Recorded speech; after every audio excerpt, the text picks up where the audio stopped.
What's up? What's up? All my true funk soldiers out there. Welcome to this beautifully blessed Sunday morning right here on Funk Music with Zack on IBM.TV. Main shout out to the main man behind the glass, my brother from another mothership, Mr. Mark Lee, back there doing his production thing as well, doing the director for this show. This is our last one of 2020. I will be coming back with this particular show on IBM next season, so I'm proud and happy to say that. So thank you, IBM, for picking it up again. That's beautiful. So today, it's the last one, yo. It's 2020, man. So mad shouts out to everybody. As we always do, we're going to get with our roll call in a minute. But first of all, I just want to say peace, love, harmony. Namaste. I'm going to try to make those my main mantras for 2021. And if you guys please join the chat, follow me on, nappyheadfunkarmy.com. You can hit my Facebook, Zack Robertson, RBRSON. Facebook, hit me on Instagram, ZW9, and at Zack Robertson, I believe #3 on Twitter. Something I'm getting more into this year, as advice from, one of my co-managers, Mark Lee. So, we're going to make that work as well. Shout out to everybody, that's going to be joining this SSA TV thing. So, we got Q and Otis and Benevolent Funk and a lot of good advertisements and advertisers, helping us out and working with us on that. And P-Funk Radio and Philly Phil, Get on the Funk Bus, Tanny Soul Sister and Gangsterville Radio in Germany. They play our music as well. We're going to get into a lot today. But before I do, I just want to say thank you for joining. Those of you out there that want to watch this again, I'll always rerun the link so y'all can check that out. And before we get started, let's hit our roll call as we always do. Know that this music is mine. I do own the rights to it. It's the Nappyhead Funk Army music. And I definitely don't want to piss anybody off at Facebook or Instagram or YouTube. So know you guys out there that are following me until we get that situation figured out. And I'm for artists making their money. Trust me, I'm going to use my own stuff until, I get you guys the proper permission because I want to do things the right way. So sit back, relax, enjoy today's show. And here we go. Fly on the wall, y'all. The Nappyhead Funk Army wrote this. We kind of came up with this song on stage, and then we just played it live and recorded it. All right? So sit back. It's on the one.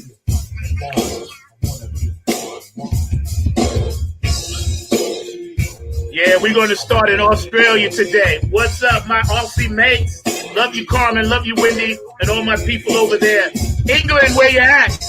Wake up, wake up, wake up. Germany. India, where you at? Dubai. Mad shouts to Ankit and his family. It's like 12:30 at night. Love you. This is funky, y'all. I'm going to give this to my man Gabe to remix. Nappyhead Funk Army coming at you. Woo! Georgia. Time to wake up. North Carolina, South Carolina, time to get up. Ohio, Bootsy, Patty, what's up? Brenda Wood, y'all. What's up to all my club ambassador funketeers? DC's in the house. Texas in the house. Arkansas in the house. MPLS. Get up, funky the best. Got my purple on repping y'all today. The Detroit is in the house. West Coast, California, in the house.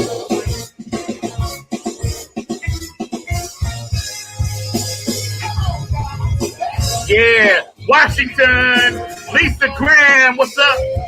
Yeah, I'm going to get you back on 2021.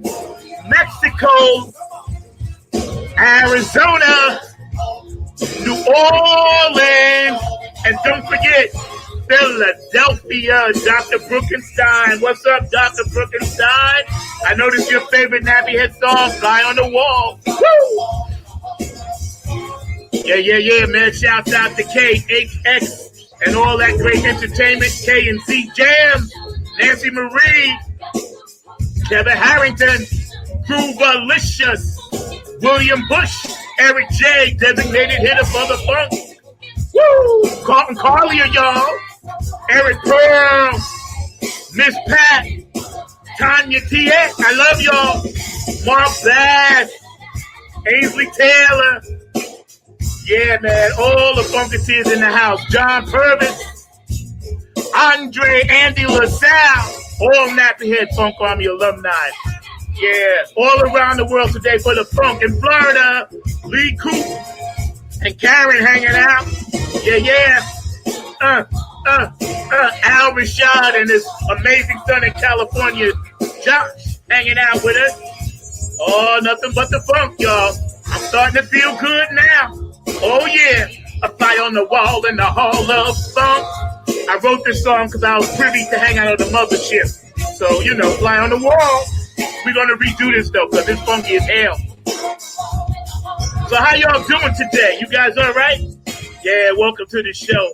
I had to bring it in like that. I was just feeling it like that.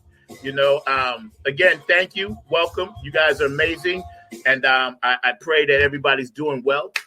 Today, I'm definitely advertising, my stuff from Afterglow. Thank you, Benevolent Funk and Otis, and love you for that. And toast to the boogie. I want you guys to get a really good look at my shirt because, it represents what we're talking about, and that's keeping the funk alive. Got to always rep the funk. Got to always make sure we keep it alive. So here we are hanging out. December 27th, let's look back for a minute because I think, hold on one second. I think that there's a lot that happened this year. Obviously, the negative stuff. But I also think there's a lot of necessary learning that came out of this year. We found out all kinds of things. We found out things about people we thought we knew. We found out things about people that we didn't know, that came and talked to Jay. You can see my Toast to the Boogie right here shirt. And thank you, Benevolent Funk and Otis Talking Afterglow, 92416. Thank you very much. So y'all peep this out. Y'all go support them, man. They're doing some great things. Make sure you pick up that next exit, too. Keepers of the Funk, man. That's hot. I blast that all the time. That's my wake-up music, man. And, man, shouts out to Rodney Skeet today. He's doing, I think, day 8 of his bass challenge. Skeet, love you, man. See you soon. Yeah, don't worry. Don't mind me. This is just my mind doing what my mind does. So when we look back, and we think about everything that happened this year, man, some of us went through some amazing tragedies that, we were able to overcome. Didn't happen to me personally, but I know a few people, man, that really went through some stuff and, had to deal with some serious illnesses and, had to deal with that on top of taking care of their family in the midst of COVID, losing their job and everything else, man. So for you guys, I love you. Stay strong. I know people that, that died, due to COVID. So to their families, my condolences. And if you got a birthday today, just celebrate your birthday. It's okay.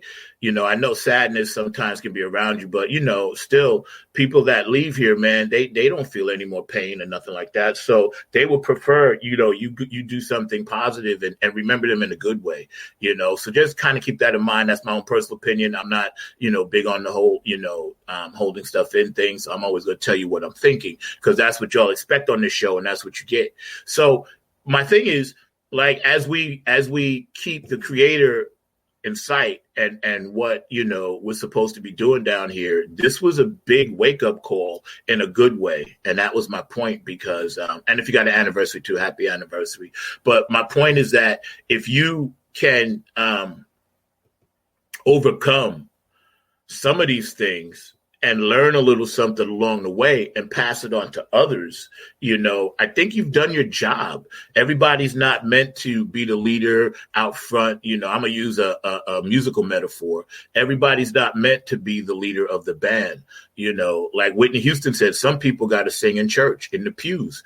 Without the people in the pews, the choir can sing all it wants, but who's the choir singing to if nobody's singing back? So we really still all have to work together, and if we continue to follow this current trend, we can make it. We can make it because there are many, many, many more conscious, awake people out here than there are people that are sleeping. It's just that the people that are sleeping, they make the most noise. So they're getting all the attention. But, quietly, there's a lot of great people out here getting a lot of things done. And we should be very, very proud of them. And so that's how kind of way I wanted to start my show.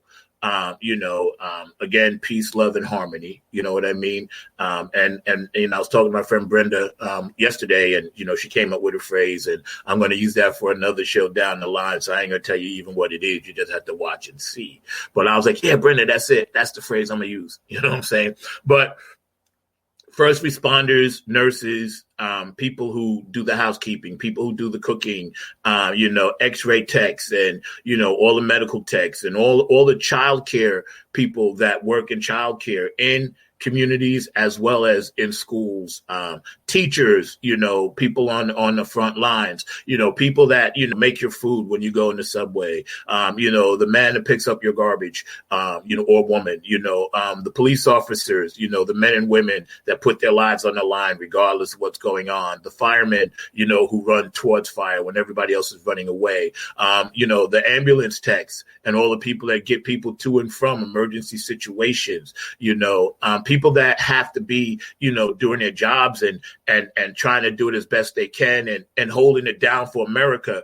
You guys definitely deserve my highest praise, my tip of the cap to you for all that you do and all the good things that you've done throughout 2020. And as we go in this show, I'm going to be telling you my best and my worst of sometimes, as it pops in my head. But that's one of my best. That's one of the best things that I've seen come out of 2020 is that the people we needed not to give up didn't give up. So kudos to you and thank you. Now, the people that I reversed it because the people that we needed to not give up actually gave up on you and me. They gave up. They gave up when they didn't really give us enough foresight and warning about supplies and things we needed, or foresight and warning about, hey, don't pay a bill this month. You may need to hold on to that extra money, or the foresight and warning about what the actual truth was, because we were getting a different story every day. So when that's the worst of it to me, because that started a lot of stuff that was already being uncovered.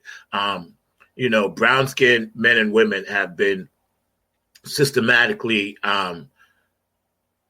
abused morally, physically, consciously, and racially since this whole thing began, simply because of the pigment, your DNA, whether you have a round nose or whether you have high cheekbones or whether you're straight or gay, differences of the human body that are physical, not spiritual.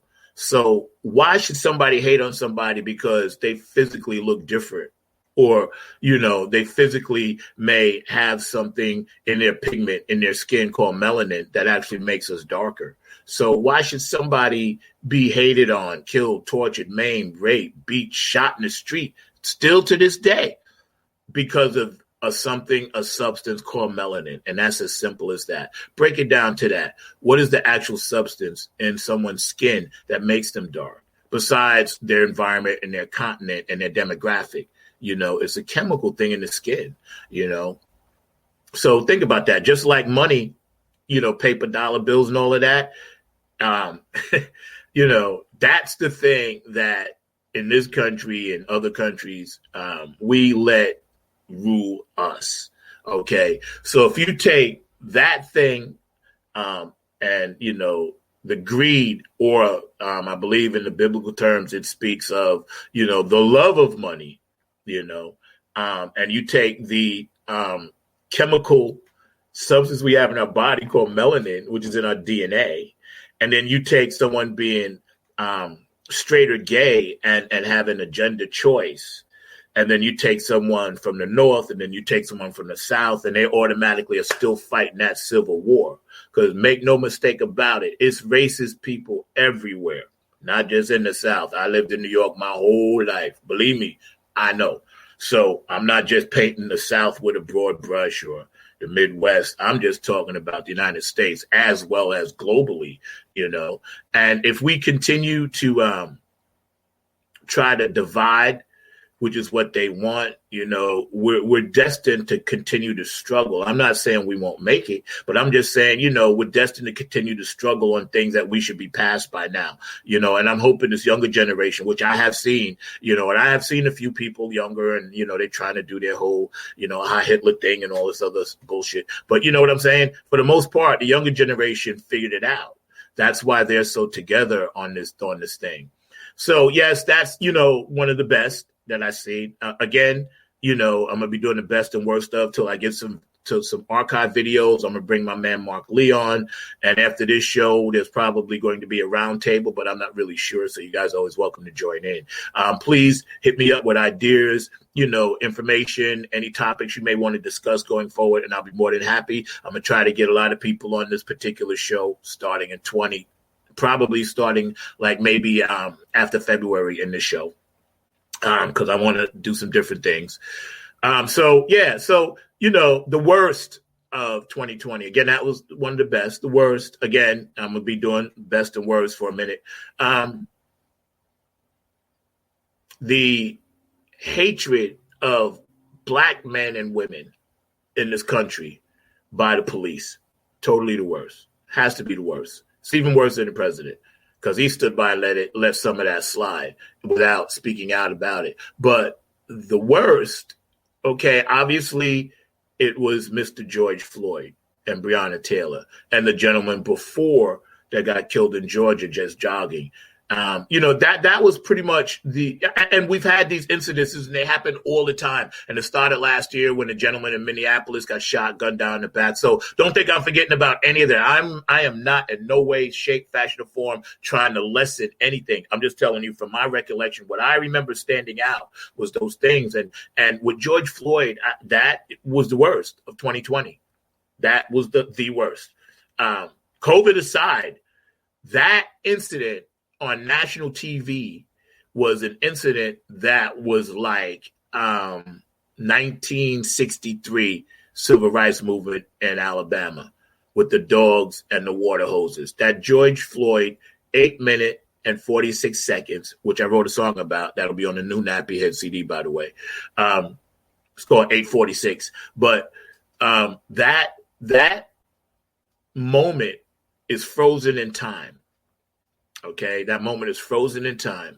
No matter what, that's the worst of 2020, because that showed the world just how pitiful the United States really is. It really brought attention to, hey, we're supposed to be the greatest country in the world, and hey, we're supposed to do, all this great stuff, and we help everybody else, and we go to Africa to fight civil rights, and, we go to a lot of different Slavic countries, and we deal with genocide, and we try to help other countries so they don't do that, and here we are doing it right here. And I wouldn't really say it's domestic terrorism as much as I would say it's American terrorism, and that's what it is. And we're so quick to judge other countries. We're so quick to jump, in our planes and our boats and fly over somewhere else and bomb them because they don't believe what we believe in. We're so quick to do all of these things to other people, and our own backyard has been trashed for over 450, 500 years, okay, starting with the Native Americans, okay? So in good conscience, me as an American citizen, a Black man, a person that, has lived a little bit, I can't even understand how anybody can support how our government treats people over here and then go fight somewhere else, I know war is big business. Make no mistake about it. I am totally not naive to how the system works. I know even our own presidents don't run the country. Okay, so let's get that straight. Here's something that you guys probably don't even know. The Federal Reserve, where all the gold is, right? The Federal Reserve we hold everybody's gold in trust. Why are we doing it? I don't know. But the truth of the matter is, we're broke in America. Our country is broke. We charge them a certain amount, to deal with their gold. But all these countries that have gold here and money here in the Federal Reserve actually own the United States. We've been sold out by corporate a long time ago. So everything that you may think you know about some things, I advise you to do the research again and try to read the fine print on the back of your mortgage one day when it comes up written in Chinese. Okay.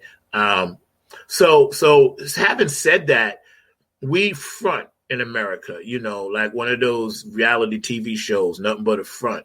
We're actually lying to the very people in this country that believe in the flag and believe in the stars and all of that. Because think about it. Why do we need to hold everyone else's money? That's our plot in America. Like, no, bring all your gold here. We'll hold it all here. So what are we doing that for? Okay, number one. And I know there's a logical reason that they tell you, but, the real logical reason, in my humble opinion, on this show, Funk Music with Zack, since we're talking about it, is because, we want to appear to be more powerful monetarily than we really are. Okay, so having said that, just keep that in mind and do some research and really understand how the Federal Reserve works and how that money that is used is actually on borrowed time. Because one day, suppose everybody came here and took all their money back, all their gold back. And then they wanted to cash in on all the stuff that we borrowed on that money, where would we be as a country?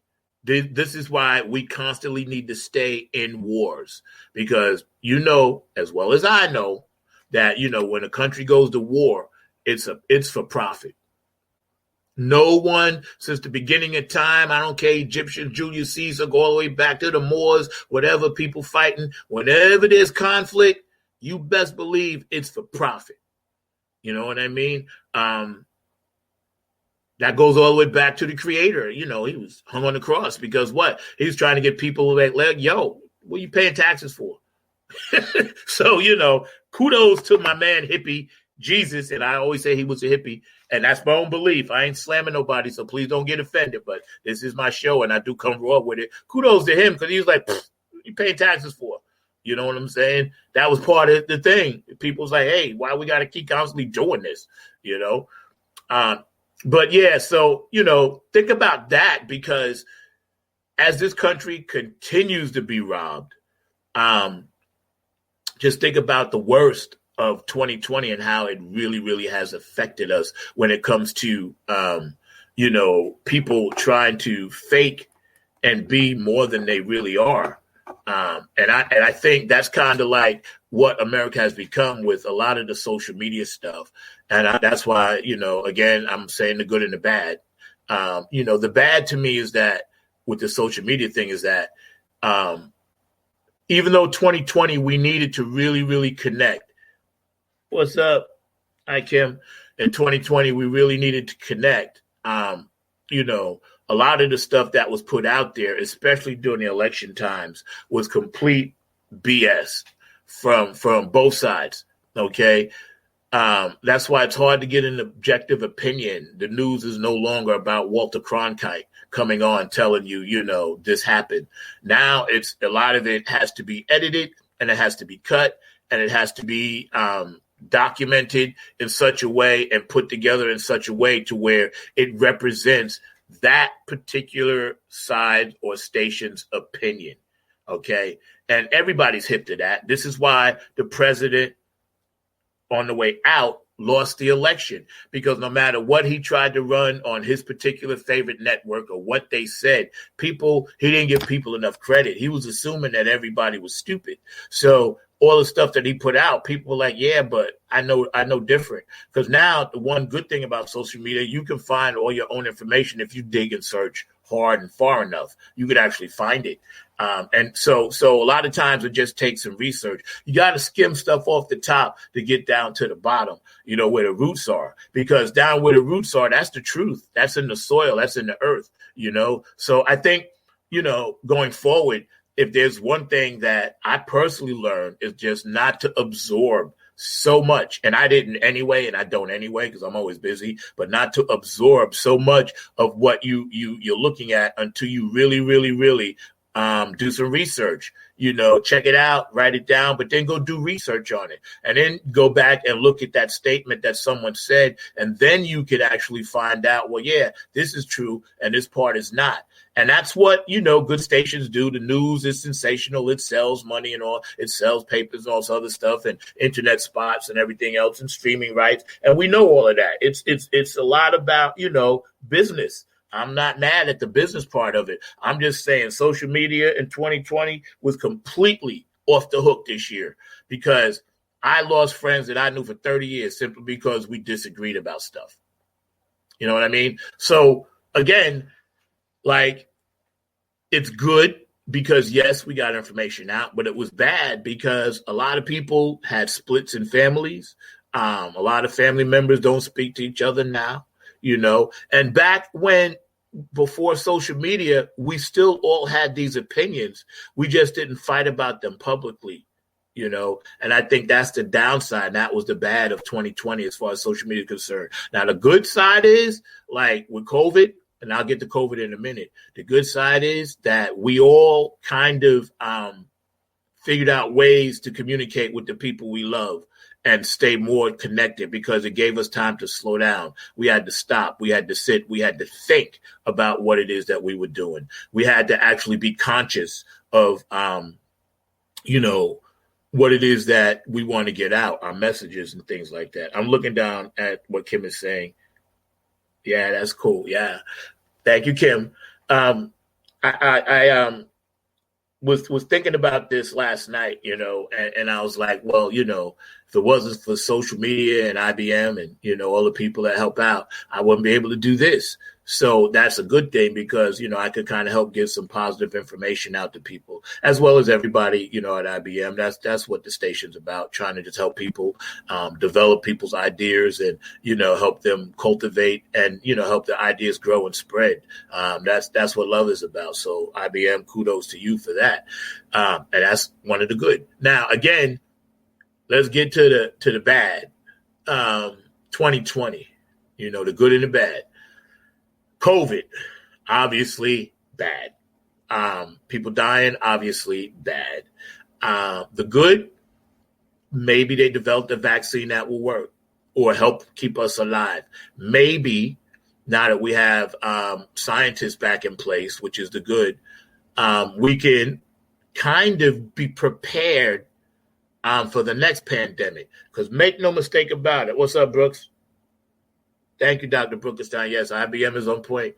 And maybe, one day you get your own show on there or come over and hang out, what I'm doing, whatever, man. The good, yes, they can probably see the next pandemic coming because make no mistake about it, it's one coming. That's just where we are now. We're going to be in the next 100, my prediction, I'll be dead and going off to my planet. 100, 150, 200 years, the planet is going to reassess the people it has on it. It's going to realign people. It's going to take some people off just by luck of the draw. Ain't going to be nobody's fault. Ain't going to be nothing you did wrong. That's just where we are now. We're in this transformation. We're in a change. 2020 hindsight and 2020 vision, that should be all it takes in those phrases to let people know that, hey, Mother Earth is watching us, what we do. And it's going to be up to us to survive. Everybody ain't going to make it. And I'm sorry to tell you that. It breaks my heart to say it. Everybody, including myself, everybody ain't going to make it because right now we got such a radical, crazy, idealistic concept in some groups out there that just want to see destruction. Okay.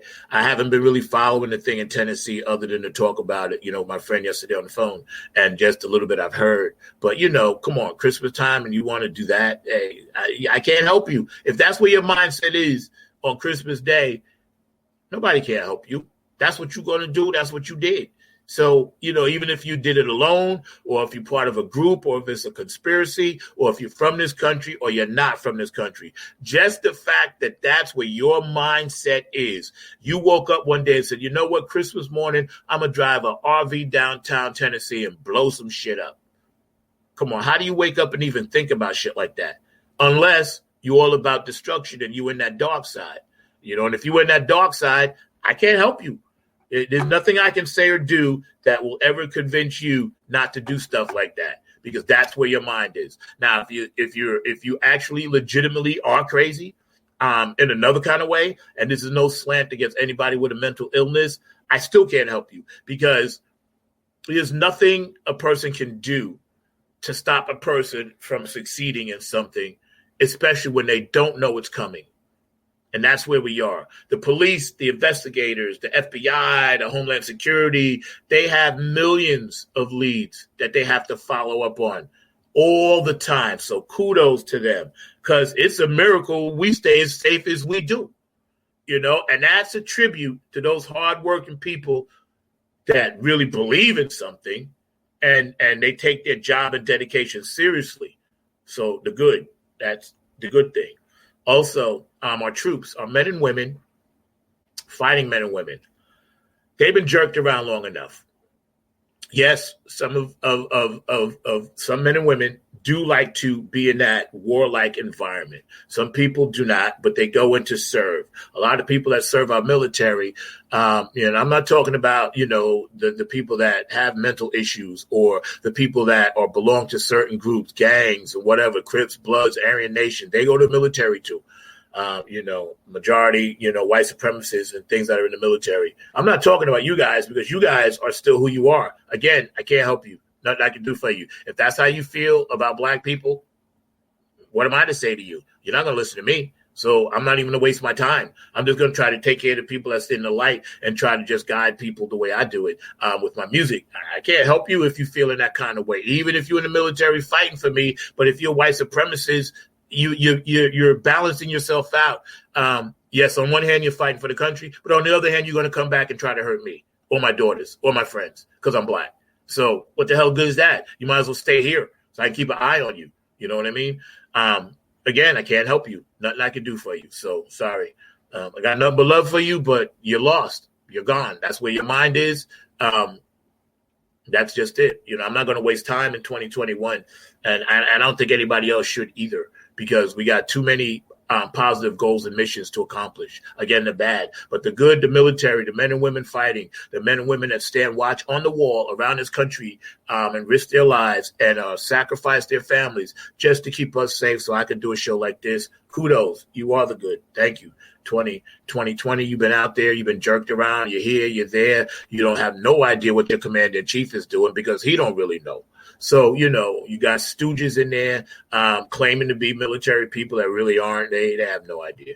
So, again, kudos to you for putting up with that. And he's your boss, so you have to put up with him. But kudos to you for doing that. Again, the good, Again, let's look at, the bad.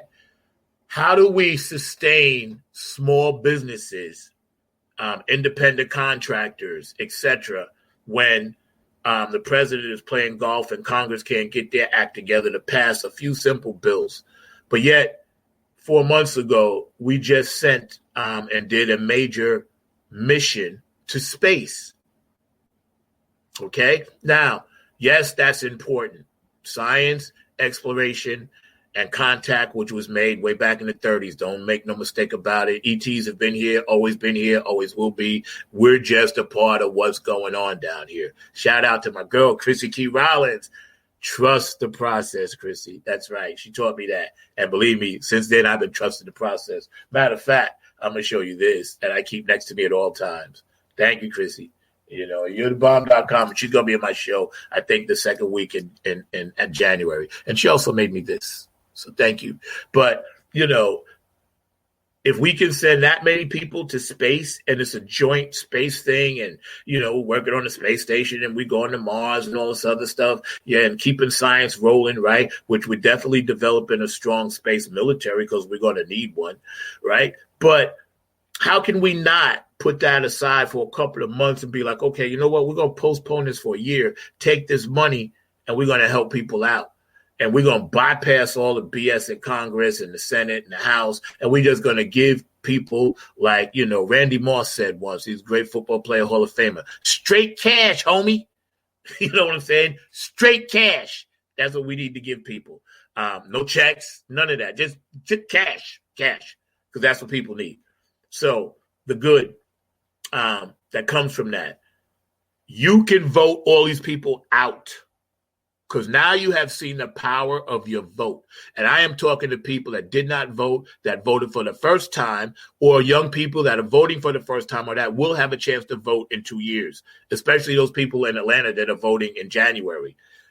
If you are not happy with your public officials, your government officials on local, state, and federal levels, use the power of the polls. Go get up and vote them out. You know how this guy had a phrase, lock her up and all this other BS, and everybody got a phrase, build back better? That's our phrase, and I'm liking that. I like that. Kamala, kudos. First black woman in there. Loving you for that.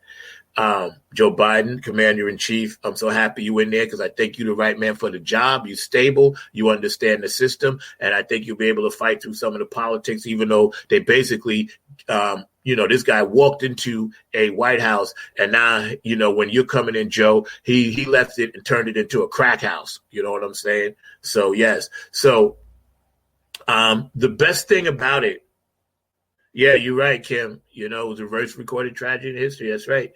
The best thing about it is that now that we have people in place that can kind of help us along the way, we have to still do our part. Local, and Kim always said this, and I love you for this, Kim, because she got me hip to some stuff. Local government and local elections and local politics, you need to really get it down on paper and get that paper flowing. It's one thing to talk about stuff, and Kim always says this, but it's another thing to actually do stuff. So this year in 2021, let's be doers. Let's go to those city council meetings. Let's go downtown to your local small communities and get involved. I know it's hard. I know you don't have the time, but I'm telling you, we have to make time for this because if we do not, we will continue in this cycle. Okay, so that's the good because and this was my point about the good and the bad. This is the good. Your voice counts. This election proved that, even though it had some bumps and bruises and scratches and scrapes, but still in all, we proved as American citizens that really, really want a democratic system, party of, lesser of two evils still, but still in all, your voice counted. So kudos to everybody that was out there, that's the good. Another good 2020. Keep an eye on my clock, Mark, for a second. Let me check because I don't want to miss some stuff. Oh, 12:38. Cool. Yeah, I'm going to bring Mark on in about 5 minutes. I'm going to roll just one of those videos. It's about maybe 9 minutes long. The one from the Funky Fish, the 9 minutes, Mark, get that ready, and then I'm going to roll that. Then I'm going to bring you on, man, because we're going to talk because this conversation is most definitely more important. And we'll get to them videos next week on another show, on the same show. But, kudos to all the people right now that are on these volunteer food programs and helping hand out food, even though some of them do not have food themselves. They're volunteering their time, their energy, their love. Yeah, Kim, that's right. That's right. Kim is reading up a message. Yes, that's it. They're volunteering their time, energy, and love because they feel the need to help people. I see it when I'm driving around, people at churches, cars stretched for blocks, miles long, people standing in line with their kids in strollers, in the rain, in the cold weather. It was like 28 degrees here yesterday, and people were outstanding day after Christmas, and all of these people that are doing the actual work, taking the box of food and physically putting it in your truck. You know how hard it is when you come out of the supermarket and you just got a few bags and you put in your car, you sit down, you're like, damn, I'm tired. Imagine doing that all day long from sunup to sundown, day in, day out to help somebody. That's the good. Kudos to you guys. Totally the good, you know. And that just proves one thing. As human beings, we were born, our nature, to be good. Earth, Wind, and Fire said it best. Maurice White.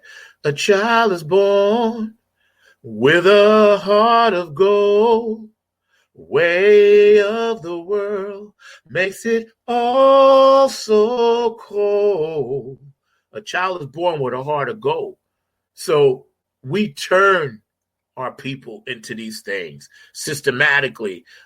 Things happen in their lives and what have you. But for the most part, we ain't born like this. We ain't born to hate. You're not. You're taught that. So keep that in mind. Yo, Mark, man, run that video. Right now we got a video from the Napier Funk Army Archives. Thank you for hanging out on Funk Music with Zack. Don't forget my main man back there behind the glass, Mr. Mark Lee. Shout out to IBMTV.tv and the Dollar Store IBM now is part of and owns that. And Kim, Nick, and Ankit, and Wynn, and everybody else that has shows on here. Shout out to my girl Alexandra May over in South Africa. Love you. Missed you, man. Hit me up.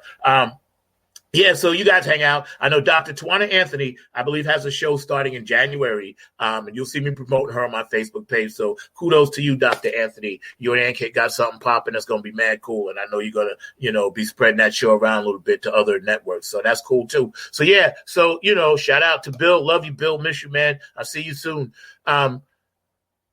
When we look back at this video that you're going to see that Mark's queuing up, this was our home base in New York, Long Island. We were a P-Funk tribute band, and we were just a funk band. And we, Nappy Head, it was funk band and funk, spiritual funk. We did all of that mixed up into one, playing stuff like Prince and Sly and, the Beatles and Come Together and Tan Roof Off the Sucker and our own music as well, Fly on the Wall that you heard earlier. So, that's what we kind of did. This was one of the rare videos that we actually have of us doing that. And I think you guys will dig it. So y'all hang out and enjoy this. All right.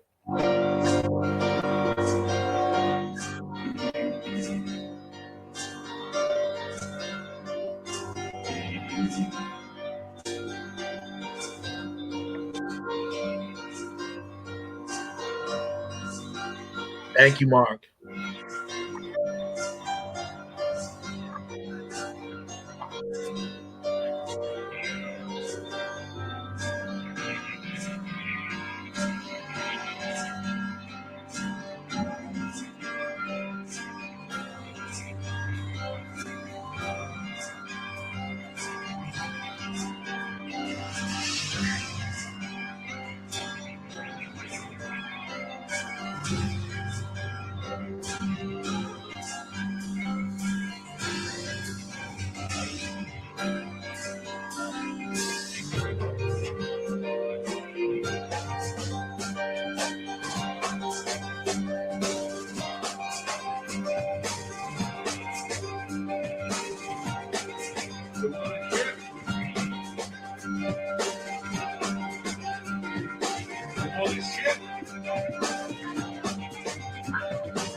What's up, y'all?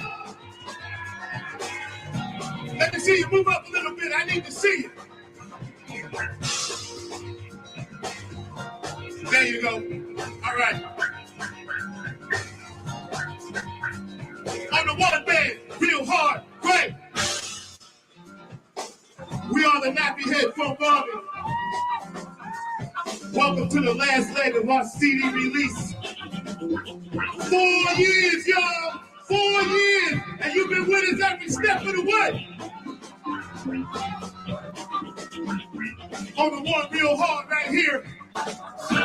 On keyboards. Trans on keyboards, y'all. Let me tell you, on bass, I need a little more monitor. A little bit more monitor sound, man. Bass, Mr. Carlton Collier, y'all. There you go. All right. Good. Pull it back a bit. On the one. Kevin Harrington out of Queens on drums.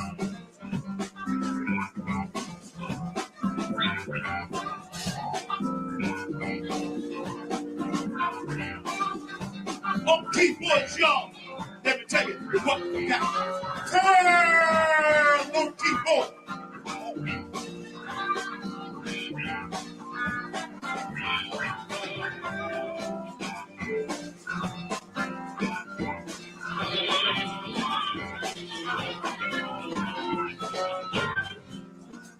On guitar,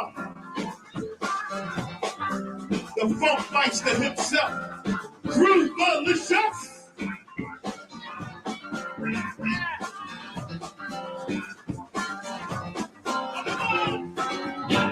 On guitar, y'all, let me tell you what we got. Andre LaSalle.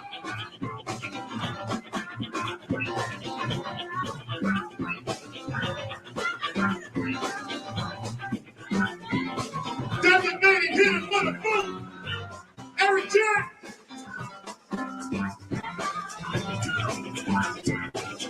On the one real hard. Relax.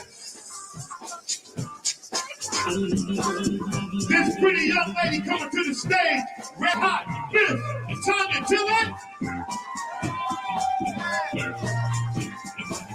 As you want, Tommy. Don't hurt nobody, baby. On me, I'm number 9, y'all. I go by the number 9. On the one, we stand. Divided we fall. Should our backs ever be against the wall? We'll be together, until the jam is done. Let me see you move from side to side like this. United we stand. Come on. Divided we fall. Here we go, the whole place. Should our backs ever be against the wall? We'll be together, until the jam is done. We're going to say it one more time. United we stand, divided we fall.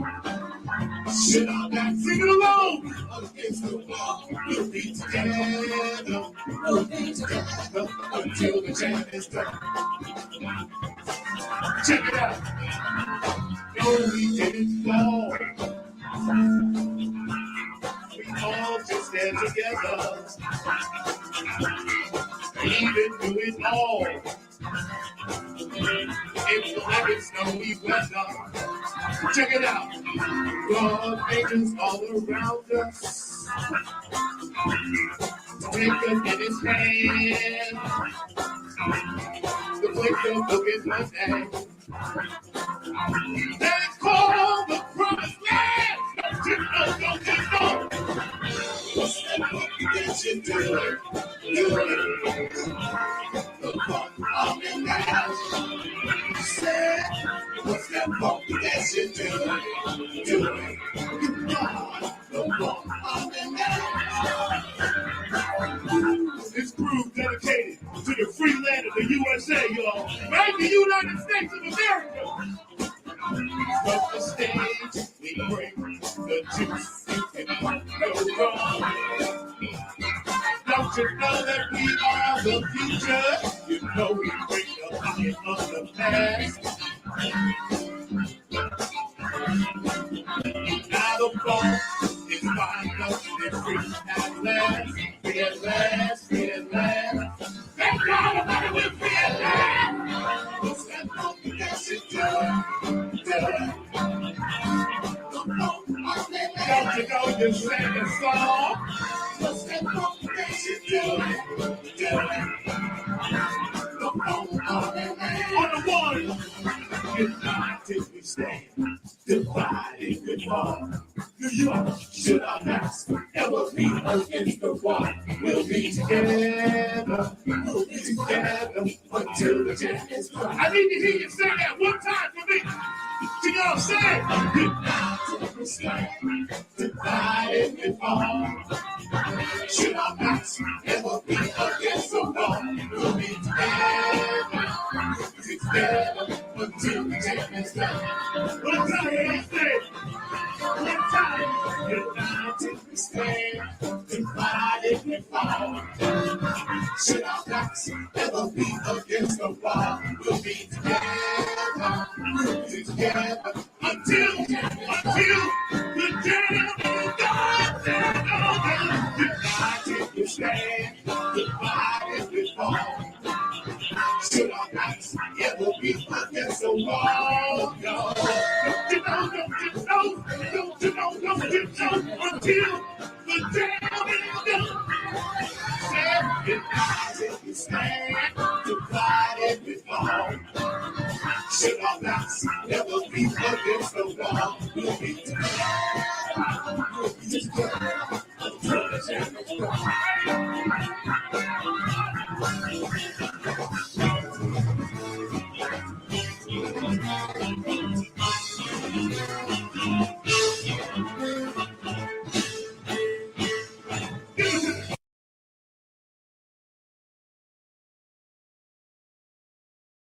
Back in, baby. Yeah, that was something from the archives of the Nappyhead Funk Army. That was at a place called the Funky Fish in my hometown, Bayshore, Long Island. Mad shout out, kudos to Bayshore. Thank you for that, Mark. Appreciate you, bro. So from time to time on this show, I'll be dropping some stuff in until we can figure out the legalities of how I can do others and play other people's music. I'll be jumping my stuff in, and my stuff is pretty cool. We was doing our thing, and we still got stuff out. So I try to keep it humble keep. There you go, Brooks. Brooks knows. But anyway. So we're working on the legalities of a lot of things with this streaming thing. But Mark, man, jump on in, man, and let's talk about the good, the bad, And don't forget, this is very important before Mark jumps in. Please support what's happening out there in the world when it comes to the good. And our theme song, TC Fly, was written by Mr. Kyle Willis, and I do have his permission to use it for my theme. He gave it to me. His name is Kyle Willis. It is actually on John Willis, the Groovalicious Project. So, go to John Willis's page. He's on Facebook. Go to the Groovalicious Project.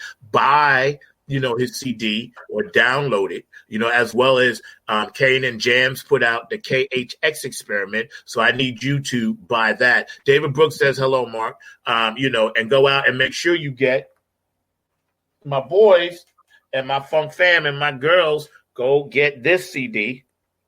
All right, next exit. I need you guys to go do that. Keepers of the Funk. And it was kind of dedicated to, Rock and Roll Hall of Famer, Parliament Funkadelic, legendary bass player Boogie Munson and his family. So go support that as well. When the new Nappy stuff comes out, I'll make sure you guys know where to get that. So, Mr. Markley, how you doing today, brother? Good to see you, man. It's good seeing you as well. I was listening to what you were saying about the good, the bad, the indifferent, and all of that. Remind me of the old. You like that, right? That was cool, right? You like that? That was good. Remind me of the old. What was it? Clint Eastwood, the good, the bad, the ugly, and everything. The bad and the ugly. Yes. It reminded me of that and everything. So definitely, I can relate to that. Could definitely relate to what you were saying. One of the good things that I've been seeing is that even though we know that musicians and entertainers are struggling, I actually just put down on Facebook yesterday, or maybe it was earlier today, that actually the entertainers is one of the hardest hit industries that has been hit by this entire COVID and the unemployment. They were talking about the National Endowment of the Arts put out an article talking about how deeply it has impacted the entertainment world, and looking forward to seeing some great things happening in 2021. But I have been seeing people that have been doing things virtually, doing things in order to keep their word out there, whether that's a virtual concert, whether that's a virtual poetry reading, whether that's a number of other virtual ways that folks are getting out there. So it's good seeing that. And that's one of the positives that we've seen and everything. So we've definitely seen people that have been using this time to stay engaged in some kind of way and keep their art out there, even though, like I said, that article that I saw and I posted it on my Facebook page was very devastating, because it said that we are actually being impacted even more so than the folks in the restaurant industry and things along that line. So folks in the entertainment industry are struggling really hard. I mean, we're working gig jobs. I know that you're working for Uber. I've done some gig jobs as well. So I've got friends that are working for the food delivery services and things of that nature. So we know that that's one of the things that's going on. I also wanted to give a shout out to some of the folks that we lost, because you were talking about some of the things that happened this year that we didn't mention, that you didn't mention earlier, but we lost some true legends earlier today. And I think that we need to give some of those legends a shout out and everything as we're thinking about what was going on in 2020. This was the year that we lost the legendary civil rights figure, John Lucas. John Lucas definitely passed away this year. We also lost Ruth Bader Ginsburg, who was a pioneer and everything. But it wasn't just pioneers on the national front. And I'm also thinking about Chadman Boswick, who was lost at a very early age to prostate cancer and things along that nature. But we've also lost some pioneers right here in the Triangle area and things of that nature. I've told you before that I was a big-time fan of Skippy Scarborough, who was a historian that lived through the era of the Hayti era, and he passed away not that long ago and everything. So he was a true legend here, and we lost all of those great memories that he shared with us. But unfortunately, a lot of these memories were written down and they were put in some kind of archive. So we do have like some memories of what he taught us and things along those lines. But he was definitely a pioneer that we lost here in this area. We also lost Ray Earhart, who was a person that was involved a lot with housing and a lot of things that were going on in the community. And another one that I just recently learned about, I think it was over the last couple of days, was Joe Mitchell. And Joe Mitchell was a true pioneer in the jazz community here in this area. So he was known as one of the founders of, I believe it was like one of our musical organizations, as well as very much involved in the Hayti jazz band that practices there on a regular basis. So that's just a few of the legends that came to my mind. Yes, I know that guy. I know him. Now that you bring that, because I've seen him perform once at a block party. Yes, the jazz guy. Yeah, you're right, man. And thank you for bringing all those up. And I appreciate, because I knew you would come on with some insightful information. So thanks for that, man. So tell me, you're good. Go all the way back to last year, starting January, and just look at the good. What did you see good? Well, you mentioned one of it. I did see people that were actually trying to use this time to actually get out and help their common man. So, a lot of times in disaster, that's when you'll see folks actually doing some good and trying to help their common man that is also struggling as well. So I did see that. Another good that we talked about when the COVID epidemic or pandemic first happened and everything, which is still going on, is we saw a lot of good in the way that it's impacted Mother Nature. So while we humans were in the house, definitely staying in the house and everything like that nature, that I'm very much into watching Mother Nature and the animals and things of that nature. And they were definitely paying attention to what was going on with us. And they were using this time as a time to actually get out there and enjoy themselves as well. So like I said, I think that this is a time that we saw some cleaning up. And I know you talked about that in the sense of what's going on with space and the aliens and everything of that nature. But I would also argue that Mother Earth has also been using this as a time to clean up and reflect on its life as well. So definitely, I think that we're seeing more of that, and I'm definitely glad to see that. I know walking down yesterday, I saw a flock of birds that were having a field day, even in the cold weather. I think they were sparrows or something like that, but they were definitely enjoying themselves and definitely glad that us humans were not as out as much as we used to be and things along those lines. So y'all that don't know, Mark is like Dr. Seuss, because we live in the same apartment complex, right? So when I come out, Mark be telling me, the birds told me this, the cat told me this, and the animals flock to you. So bro, I hear you, because you got that gift. You got that thing with the animals where you correspond with what they're saying. I noticed that, man. So let me ask you something. Once we realized where we were with this disease, this infection, this COVID thing, right? Mm-hmm. What was the bad that you saw, man? Tell me the bad, the down, stuff that wasn't so cool. Well, one of the things that was not cool, and we've talked about this before on this show as well as other shows here on IBM TV, is I do not get it. I will never get it. I can maybe understand every once in a while. It's very hard to remember everything that you need to do on a regular basis. But, if you go out of the house and you forget your mask, do what I've done a couple of times. Turn back around and go get it. Because I don't get it why you have to have this kind of stubborn attitude that you don't want to wear a mask and things of that nature. Like I said, there are a couple of exceptions where people have ailments or things that they cannot wear the mask. But that is very much the exception. It is not the norm. And I think that the majority of us can go around wearing the mask. I have no problem. I understand that Biden, when he comes in, is going to talk about 100 days straight of wearing the mask. I have no problem with that whatsoever. I think that we need to do more of that. We need to do more of the hand sanitation and things of that nature. Because I don't know about you, but I know that next Christmas I would like to see more of my friends and family spending time with their folks doing a more traditional Christmas, because this was definitely not the traditional Christmas. A lot of folks were doing smaller gatherings, if they were doing any gatherings at all. That's right. A lot of people will be able to have the more normal kind of Christmas that they used to have. So I'm hoping that we'll see more of that going as well. So that's one of the. Check this out. Is it possible we can do our heart out now? That's right, Dr. Brooks, and you stay on with us, man, because people need to come together in prayer. He's right. Is it possible you could get us out, and then we can continue this on the other side, you and I and whoever joins the panel, because this is really important, because I do have some more good and bad for you, because I had some questions I was going to ask you about. Yeah. So maybe if that's cool with you, again, here we are hanging out on Funk Music with Zack on Sunday, IBM.TV. Please join us. We're going to be here every Sunday talking about some stuff and working on some problems and trying to help, bring peace, love, and joy to the world, to the IBM.TV family as well. So yeah, Mark, man, maybe we can do that if that's cool, That's totally cool. So I think what I'm going to do is I'm going to bring up the thing that we usually do sometimes, which is I'm going to bring up the symbol of Ankit. And Ankit said he may join us later on. I don't know whether he will or not, but I'm going to bring up his daughter and that prayer that she gives all the time at a lot of Indian shows. So I'm going to bring that up. And then as we bring that up, then hopefully Ankit or maybe Kim or some other people will join us, but we can definitely continue this conversation. But let's see what Ankit's daughter has to say about things we should be doing on a regular basis anyway. And I'll just do my little bit after that of the heart out that I always do as well after you do TC Fly. Cool. All right, bro. Cool. So we're going to do TC Fly. Actually, that's what I'm doing. I'm going to do Ankit's daughter, TC Fly, and then you do your heart out. Yeah, you go. Who joins us? Cool. That's why you're the man. Doctor corona virus से कैसे बचेंगे?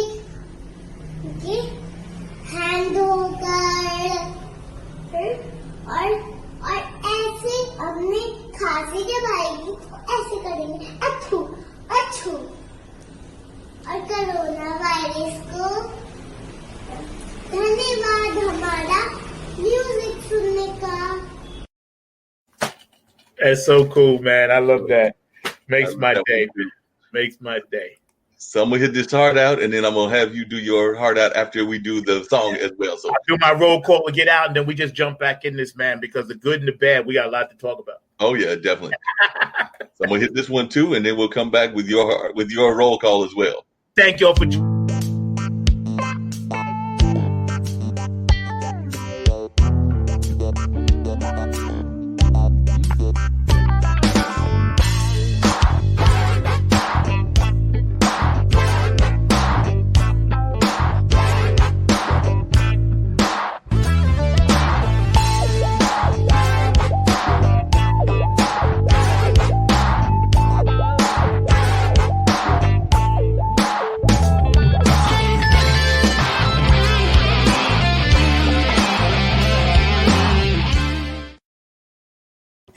Yeah, man.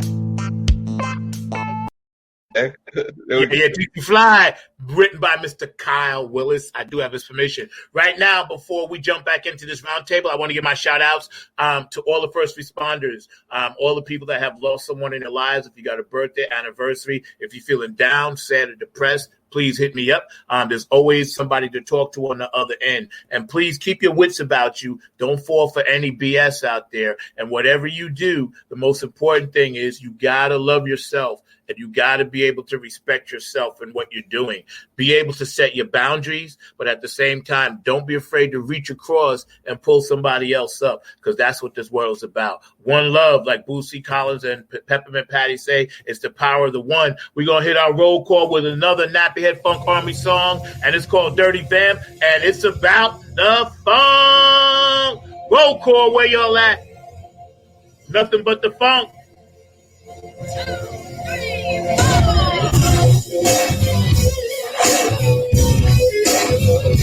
We're going to be doing this with 2 again.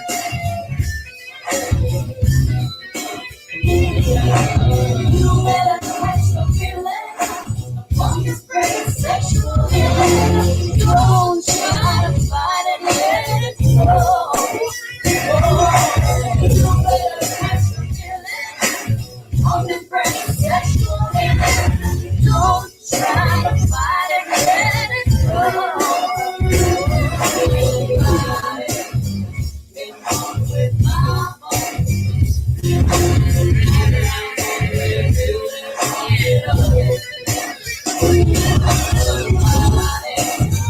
Been sleeping with my phone on the one.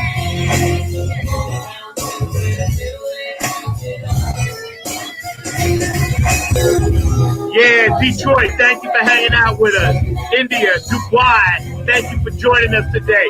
West Coast, California, Washington State, Utah, Arizona, Baltimore, Maryland, Virginia, North Carolina, South Carolina, Texas, Utah, Detroit, Minneapolis, New York, Staten Island, Strong Island, Jersey, nothing but the P-Funk, Arkansas, Oklahoma, y'all.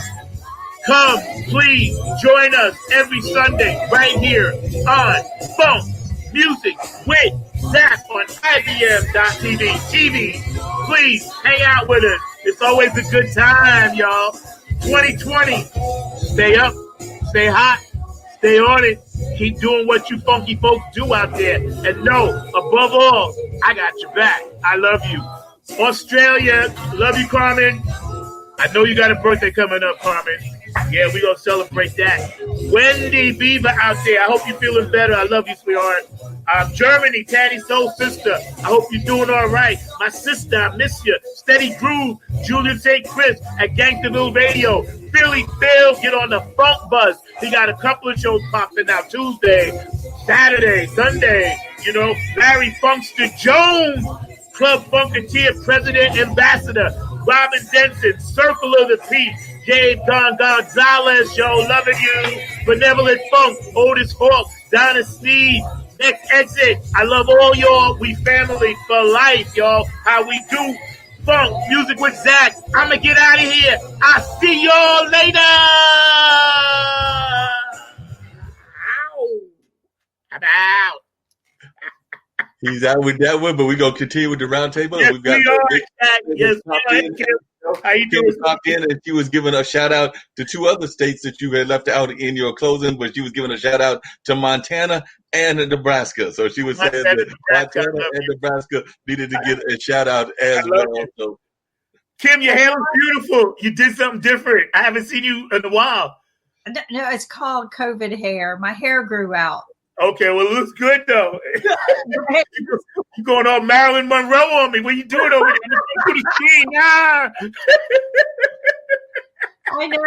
I haven't done any, I mean, literally nothing. It's all natural, and everybody freaks out on me. So no, it's beautiful. It does. I was like, oh, she coming in 2021 hot. Oh, with a new look. Flaming. It's all flaming, you know, a little red, a little blonde.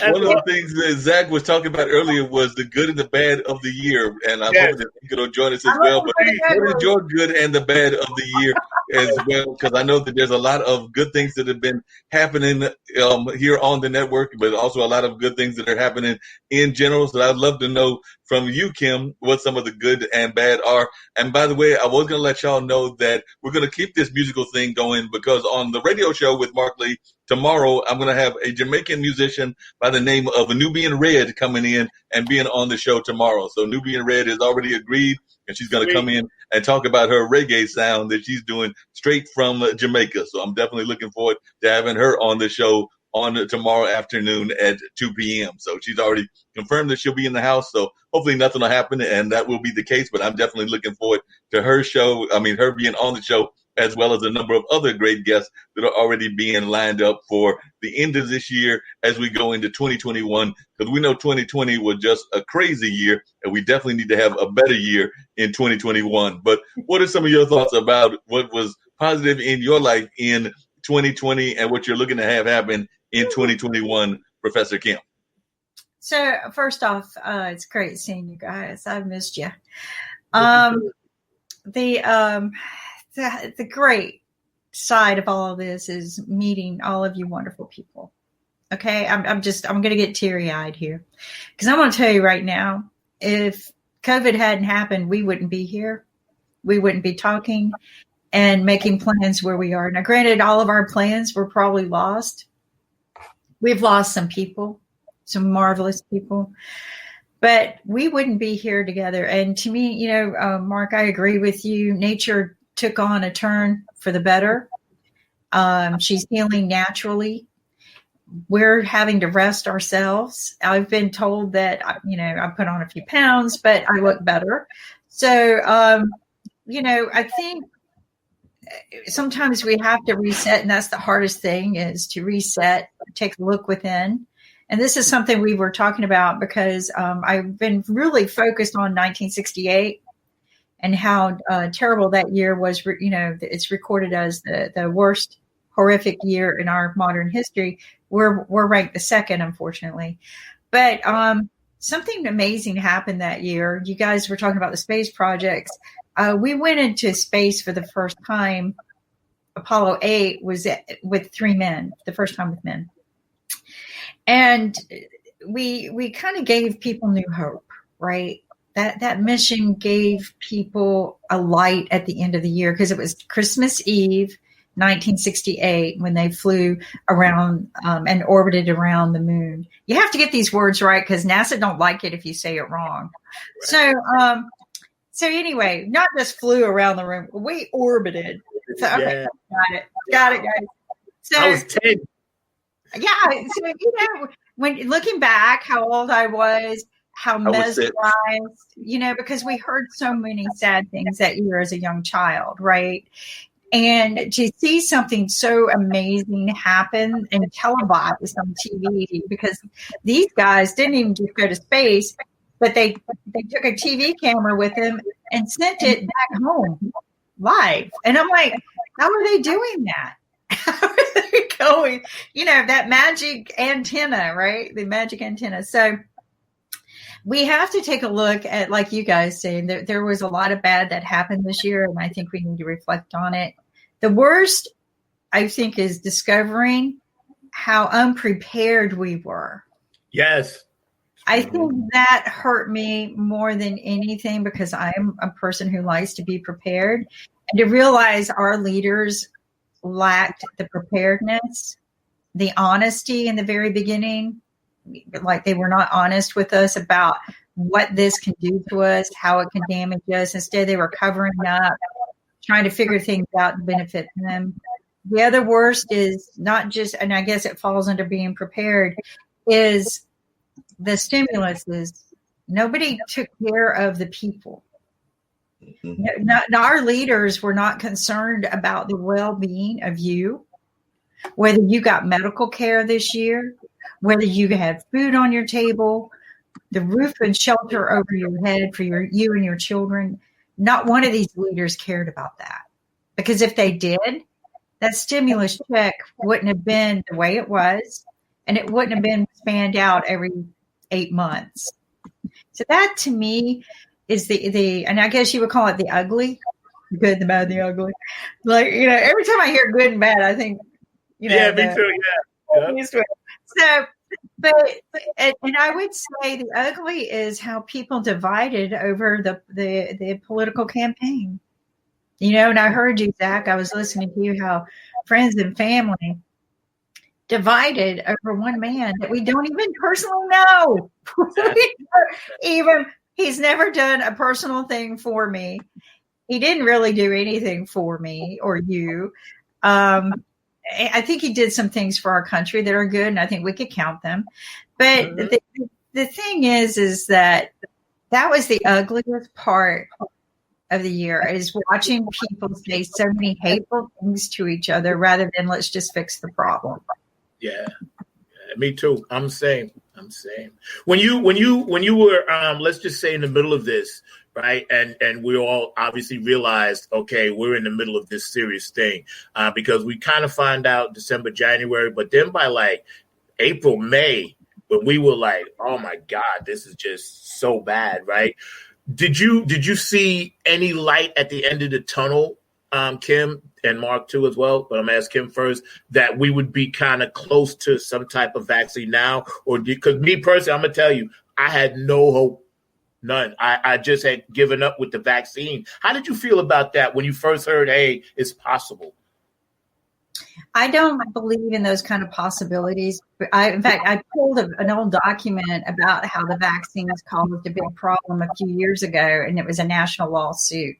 And it's weird. It just fell out of some old paperwork I had because I'm under tax audit, and I'm going through old papers, and there it was. Wow, I can't believe this. We're going through this all over again.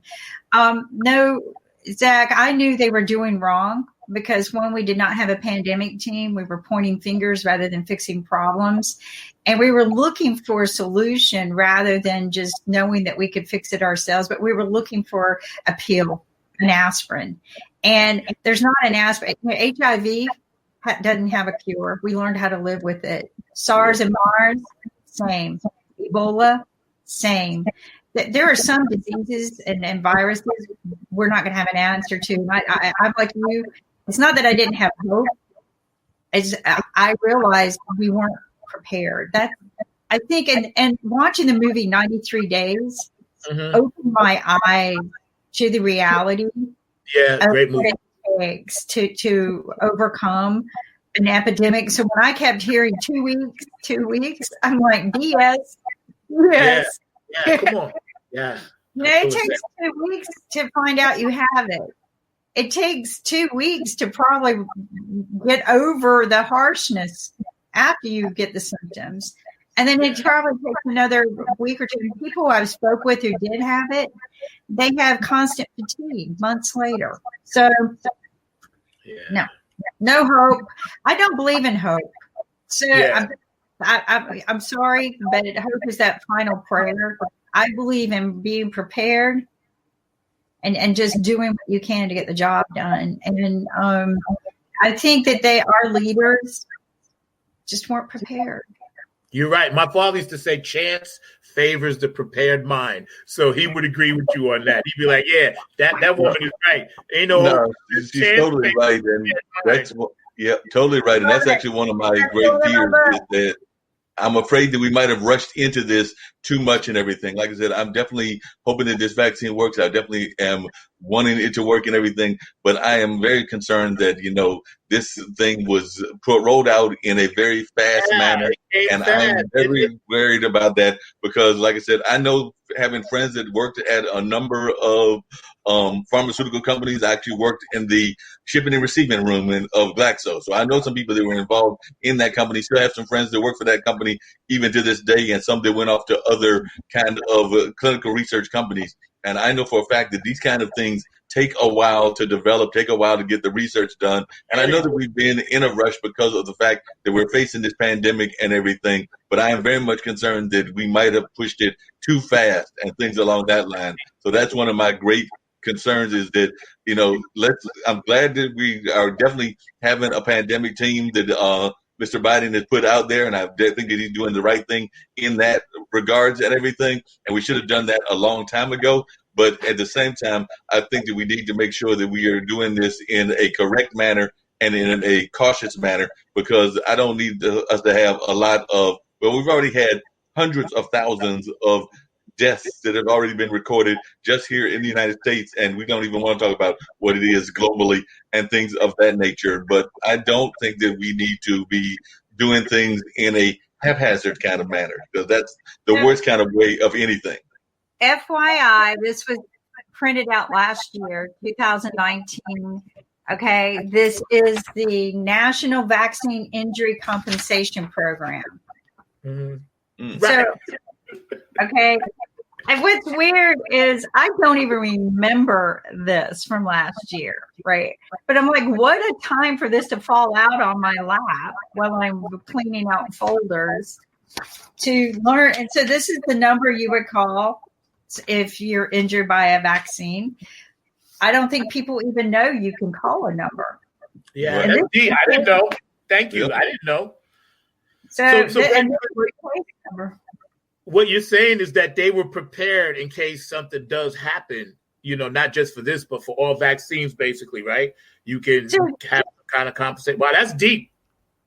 So, yeah, it's very deep. And to be honest, I don't remember this last year. I don't remember reading this. But I'm the kind of person I'm going to go, that's interesting. I'm going to stick it in a folder. 2020. You didn't have time to, trust me, 2020. Yep. We all stuff in folders.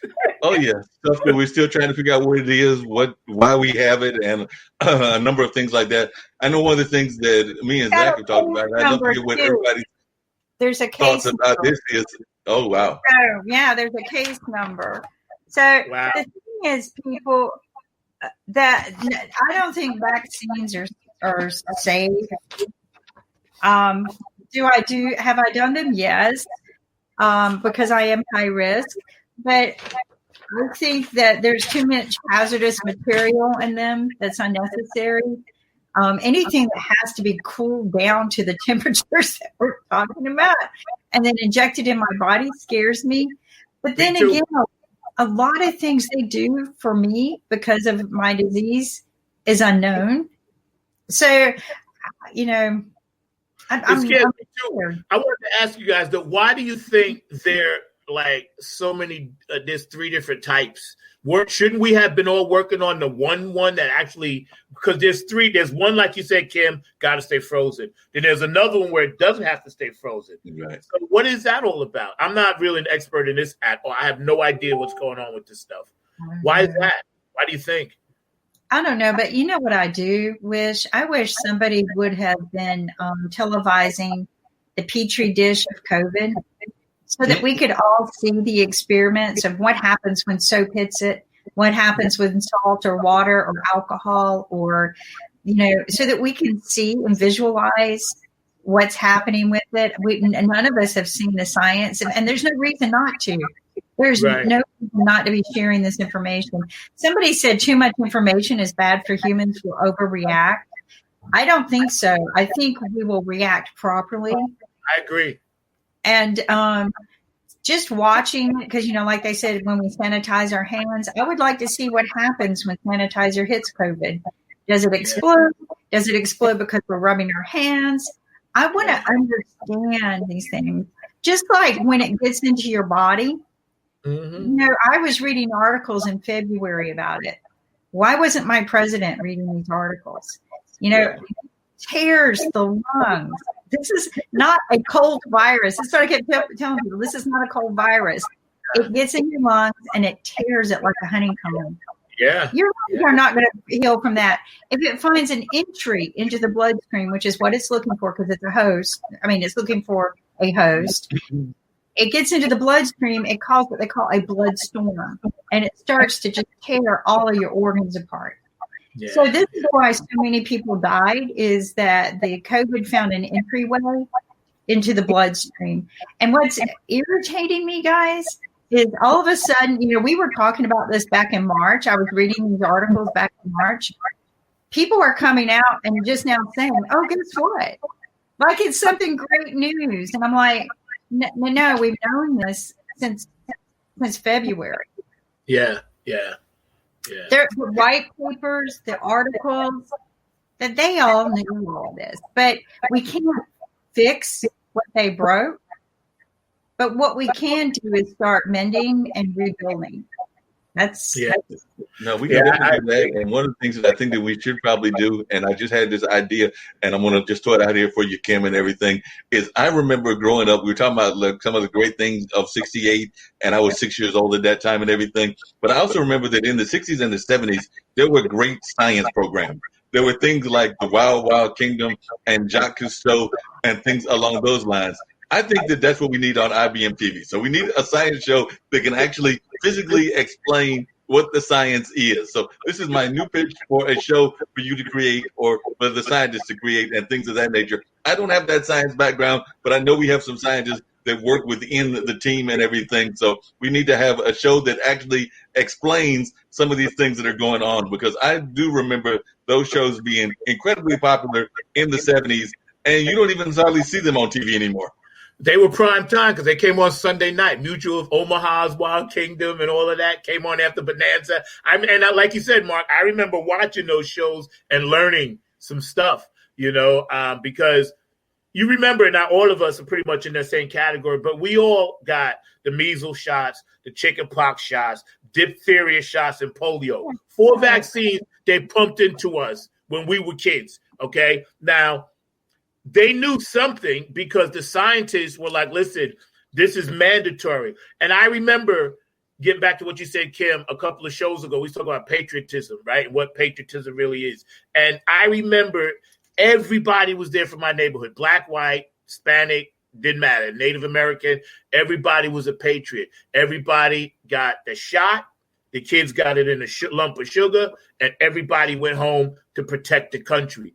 What bothers me now, Kim, like you said before, the hatred of people just butting heads all the time, and we're not even understanding this virus, yet we still have the time in our mind to hate somebody else because, they may want to stay safe or whatever. And that part really scares me, because people that don't really believe in science, I'm scared of them.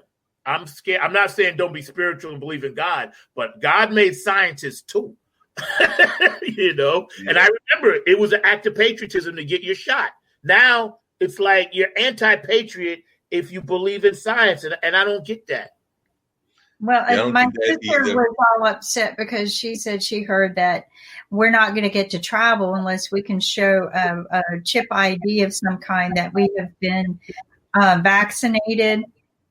And a lot of people, and I'm going to tell you, a lot of doctors and nurses are scared of the shot, but then I have doctors and nurses who are eager to get it. So I'm trying to balance it. I think what I'm going to do, there's no need for me to get out and do anything for another year if I don't have to. Right. I can stay at home and mend the fences at home for another year, because I've traveled 85% of my life from 1984 until to last year or this year. Literally 85% of my life, except for the years when I had to recover from surgeries. But so I think it's best to just kind of wait for people, even older people like us. Everyone said the older people need the vaccines. I'm afraid, being high risk, there might be something in there.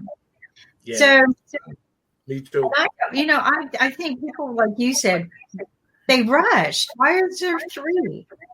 Why didn't we work on one? I mean, yes.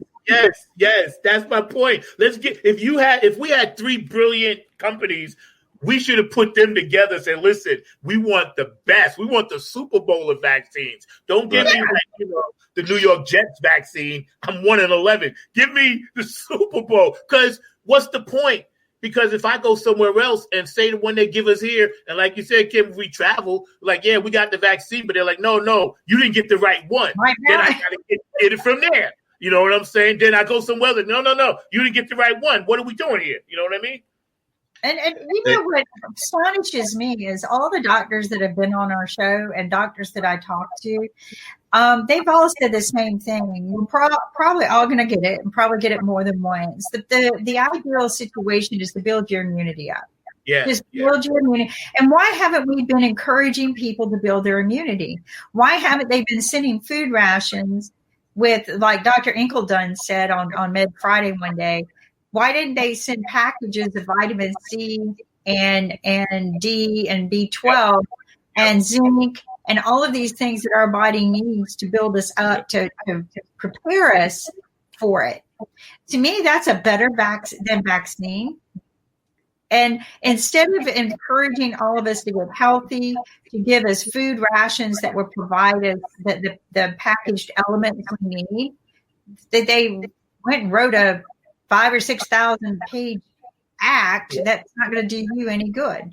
That's right. That's real true and everything. And y'all both brought up something really interesting and everything, which is the fact that in past disasters, world disasters, or even local disasters, oftentimes we will see the people coming together for a common goal. I can think back to like Katrina. I can think back to even what happened in 9/11 and things around New York. I can think back to Sandy, even going back to New York as well, and a number of other things that have happened around the world. And we've seen some of that happening with the pandemic, but I don't think we're seeing enough of it on a global level and things along that line. So I would like to see us having even more of that kind of like team effort to try to solve this problem. And I think that's one of the things that will happen with Biden, is that there will be a team effort with Biden and Kamala and the people that they are putting in place. I personally was glad to see that he's got a Native American as the person heading up the Interior Department. So she's going to be in charge of like the whole thing with the Interior Department. And I think that that is a great choice and things along that line. We're also seeing a lot of folks that are getting jobs that are even from kind of like what some people might consider the outside or the extreme forces. I was actually just earlier today reading about a judge who comes out of the Bernie Sanders Democratic Socialism Party and everything, but she's going to be a judge in Las Vegas. So that's a positive thing that is going to be happening there in Las Vegas, where she's going to be bringing a real kind of more liberal attitude toward criminal justice right there to that major city of Las Vegas. So I'm definitely a fan of hers. I'm actually reaching out to her, Kim, to try to see if we can't sneak her on to one of our shows. So I'm going to reach out and see what happens. Don't know whether I'll pull off that. Mark the mayor. Marcus, I'm going to tell you what, he had more political people on his show than any network. I couldn't believe it. I would sit there and watch Mark's shows going, wow, he knows everybody. He does. He got like over 5,000 followers on Twitter. He's killing it. I need to go learn to work Twitter. I'm not a happy person in Twitter. It's too noisy for me. Myself. I forced myself this week to start for 2021. But you're right. I hate Twitter. Twitter is too noisy for me. But you have to know all of these things. Unfortunately, the kids have taught us that you need to know Twitter, you need to know Instagram. I hate to say it, I actually do have an account with TikTok. I've not done a music video. I'm not going to try to do a music video, but I do have a TikTok account, and I'm trying to get some of these other ones as well, because unfortunately, kids like your daughter's age, Zach, are definitely teaching us about the wonders of social media. And if you're not part of the game, then you will get left by the wayside. So you definitely got to be part of that. You're right. I want to say something that has amazed me. Everyone was worried about the children. The only thing I worry about with children is they're not getting enough exercise. I know that school is difficult online, but I do worry about that. But everyone was worried about them having to wear a mask. And I think they kind of like it, to be honest with you. I think because I'm at the grocery store, kids are wearing masks, dancing all over the place. I think screaming, what's this off? They're very adaptable, this generation. Very adaptable. Kids adapt very well. There's no doubt about that. Now, there is one thing that I will say, and y'all can disagree with me or agree with me, but I am good friends with our Mayor Pro Tem, Jillian Johnson, as well as her husband, Paul Benedict, and everything. I think I'm pronouncing his right, or Benedict. But and definitely I'm friends with them, and they actually brought up a good factor and everything when they talked about education and the two choices that folks have to make. And unfortunately, in the minority community, it's a no-win situation, because if we go into a pretty much strictly virtual kind of community, a lot of folks don't have access in the minority community to that kind of like computers and technology that they need. And on the other hand, unfortunately, some of the schools that are in our communities are also not having the right kind of equipment or the right kind of things that they need. So as Paul put it, and I think Jillian backed him in their Facebook post, it's almost like a no-win situation because they can't win either way that they decide to go. So, but right now they are definitely favoring more the hybrid kind of variety and things of that nature. But that is one of the things that unfortunately does happen in our community, and therefore we don't always think about these things in the sense of needing true equality in our education system. And I know that Nancy has been talking a lot about that in the shows that she's been doing with Learning Unwrapped and things along that line. But definitely we've got to work on trying to get some more equality in our school system, whether we go hybrid, whether we go strictly online, or whether we go in some other kind of variety that's a mixture of some sort or another. You know what I was thinking too, and my daughter, Kayla, has to go I think next month to take the SAT because she's a junior. So they're actually having the kids come in, but only to take the test because it's too hard of a test. And they got to physically see these kids do this. So she's getting ready for college. So she's right in the midst of this thing in her best, most important years, junior and senior years for college, right? So she's not uptight about it. And they're adaptable, but I know in the back of her mind she's going to be pissed off because, and all kids will be, because they're like, well, I'm in the school to take the test, but they can't figure out a way to make it safe for me to come to school. And I think, like Kim said, the kids are doing fine. This generation is much more adaptable because they had more freedoms than we did as kids. We were more rigid. Our parents were much more rigid. We wouldn't, if this would have happened to us as kids, we would have been gone. We would not have been able to adapt to this. But these kids, because they're on TikTok and Twitter, their life is like this anyway. So I think Kim makes a very good point. They adapted in a way that I'm very happy about. But a lot of kids with the mental stress of it is what worries me down the line.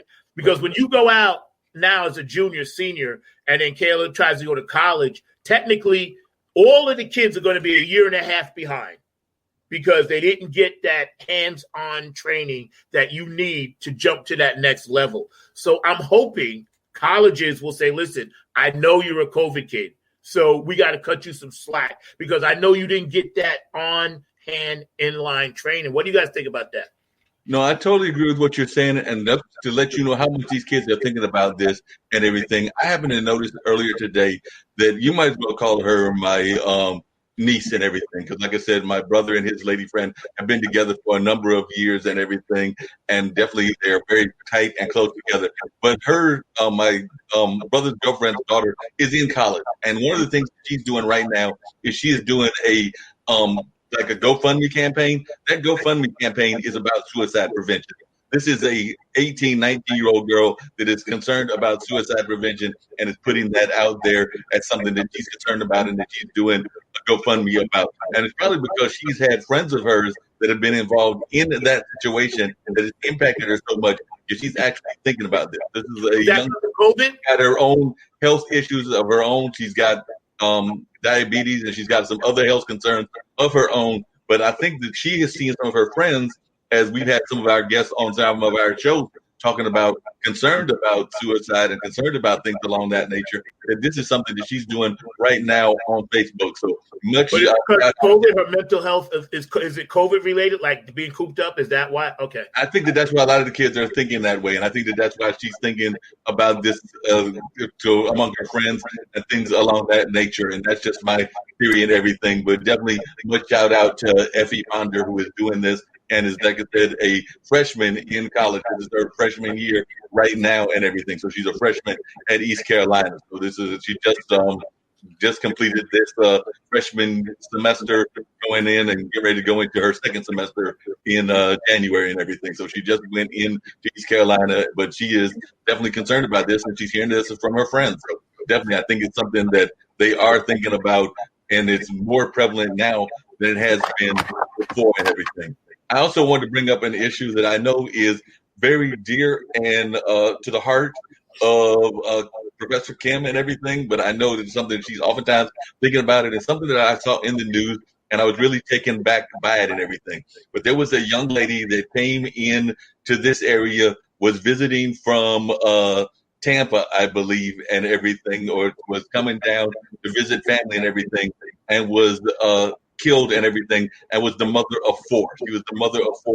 And it's my understanding that she actually had already complained several times. They had been involved, her and her significant other, in domestic violence and things of that nature. And I heard her sister say something that I've also heard Professor Kim say before, which is that even if they had gotten the message out to people, the message might not have been heeded, and therefore the results might have still been the same. But this was only around the time of Christmas and things of that nature, and I was very much touched by that, and I know that that's an issue that is very dear to your heart, Kim. So I didn't know if you had any thoughts about what happened and about that particular incident.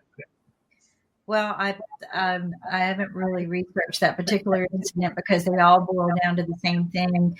It exists. The protective orders are just a piece of paper. By the time they're being violated, it's too late. I've got a 911 recording of a woman being beaten to death because the 911 operator can't hang up. And so we know these problems exist. They addressed it the wrong way. And during a time like this, it's going to get escalated, and it has been a major concern. In India, for whatever reason, domestic violence went down. People started appreciating each other more. But in America, they knew that it was going up. And it's a gas on fire situation. It's something that needs to be cooled down. Instead of when they say they arrest an offender, right? When they let them go, they're supposed to notify the victim or victims that they're being let go. They just let the person go. They're angry. He or she is angry. Violence is building up in their brain. They've known this forever. Instead of saying, okay, we're going to let you go, but first you're going to go in a cool down tank, and we're going to have coffee. And we're going to talk about what are you going to do when you leave here. They would prevent so many incidences because Nick knows this status better than I do because he looked it up. 40 more than 85% of the time, within 48 hours, an offender is released from prison. They will violate that order, and it will be worse than the original crime they were arrested for. So but the thing is that our country, they don't like to prevent things. They would rather keep putting out the fires because sometimes it costs money. When I brought my invention up to a senator, right, and I know that it's only going to cost us say $5 a day per offender to monitor, $5 a day, versus putting somebody in prison, which is close to $200 or $300 a day. Versus that it's over $1 million per victim when you have to address a victim being murdered. His first words out of his mouth is, how much is this going to cost us? Yeah. It wasn't, okay, we got 12 million victims a year. 12 million, that's 26 per minute. And if you don't believe me, add it up. Because I've had several math experts tell me I was wrong. They calculate it and find out I'm right. 26 per minute.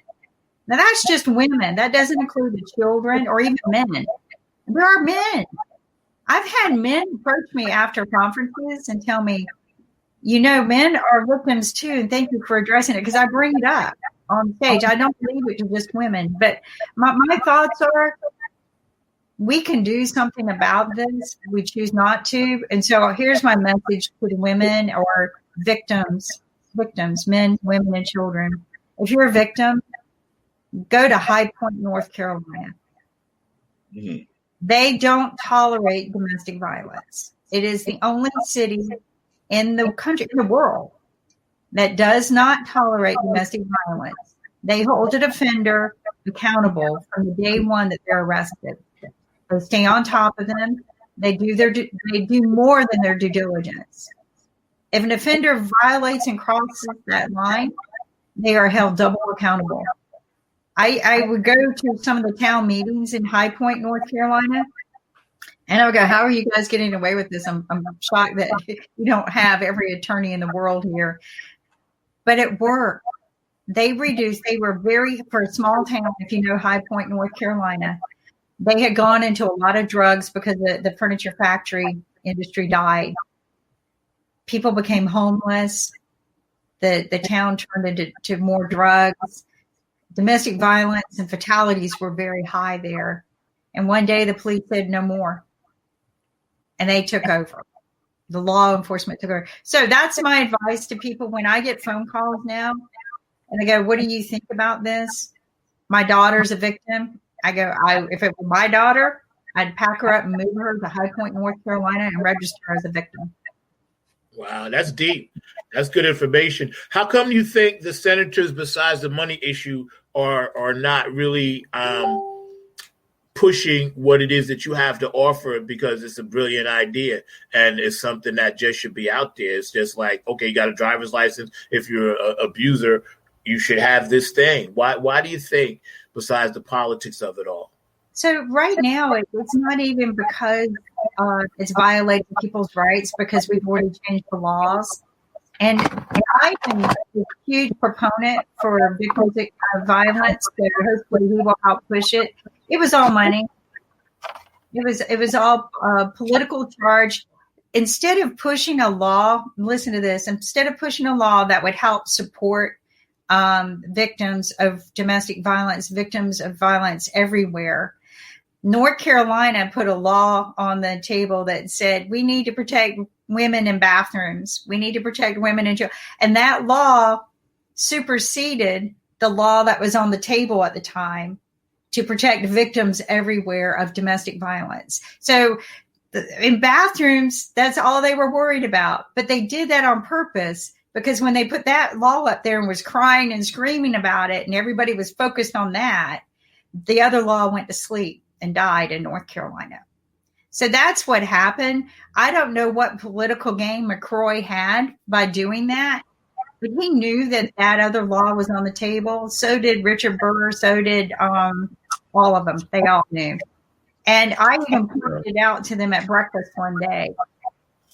And they said, oh, we'll take a look at it. And then they go, oh, it's too late.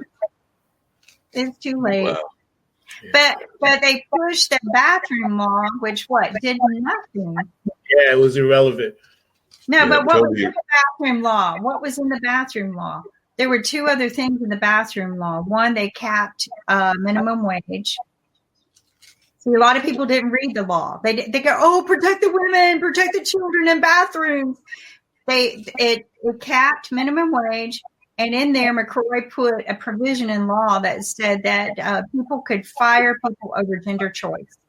How did they get away with that, though? Because they build it up and get everybody all hyped up about my baby's got to be protected in the bathroom and get that issue going. And then they get away with doing all the other personal agenda because they hype up this. Yeah. That's how they do it. They get you diverted. They get you diverted. Always look for those big diversions because something else is going on. So that's whatever it is they're doing, a hoopla and a diversion of them, getting you distracted over here, there is a million other things going on back here that they're doing, and they will accomplish because you're all uproared over a stupid bathroom. Yeah. I think that go ahead. I'm sorry. I was just going to say, I think this year that the one thing I actually learned and I actually am happy about is that people learn that they can fire politicians, and that's a good thing. Because if you ain't doing a good job, you're fired, right away. We ain't going to wait 8, 10, 12 years. So I think, like you mentioned, Kim, all the time, and thank you for the local thing. When you always say local, we got to really start reading these laws because I didn't know that. Like you said, I was paying attention to, the bathroom, can't go in, gender, this and that, right? But I didn't know they slipped that other thing in. I just knew that, why isn't minimum wage going up? That's all I knew. Like, what happened? Why? So we should all get a copy of every law as a citizen. What do you think? We should actually get it and be able to. You can, but a lot of people, like Mark was saying earlier, do not have access, right? Because of broadband. So, but it is available. You just probably have to go to the library, or you have to, they make it difficult for you. Why aren't we mailing this out? Why do they, my big issue, why is any bill or act written on more paper than the Constitution? Yeah. Right? Yeah. So a lot of I've got to give a big shout out, by the way, to a state that is very dear to Zack's heart and everything, because, you know, there's a lot of states that, and North Carolina is one of them, that you can get fired just on a whim. Like a boss can decide that he does your hair color or anything along that line. But just recently, New York City has become the first major American city to enact a law that gives a large swath of workers, New York's 67,000 fast food workers, just cause protection, meaning that these workers can only be fired for a legitimate reason, that their employers can no longer fire them at will. So that's something that New York just recently did and everything along those lines. And, you know, I don't know whether that will ever happen here, because you got to like have it happen on a state level and things along that line. But you can't be fired just like off of a whim. Like somebody can't like your purple beard and decide that they want to fire you in New York. They've actually got to have a legitimate reason. So they just recently passed that, and the fast food workers are definitely finding that to be a great victory in that area of New York and everything. So I just wanted to give a shout out to your area. You know what's weird? When I first moved from New York to Virginia, right, and we lived there first before we moved here, I had no idea this country was made up of regular states and Commonwealth states. I had no idea. I didn't even know what a Commonwealth was. I didn't know, because I came from a state of unions. So I didn't know what a right to work was. Right to work, the word the reverse, you don't have the right to work. They could fire you, like you said, Mark, for anything. And when I found out, I was like, what is a Commonwealth? Why are there Commonwealth states? And why are we so divided like this as a country? I could never figure that out. Maybe one of you guys know the answer, but I don't know.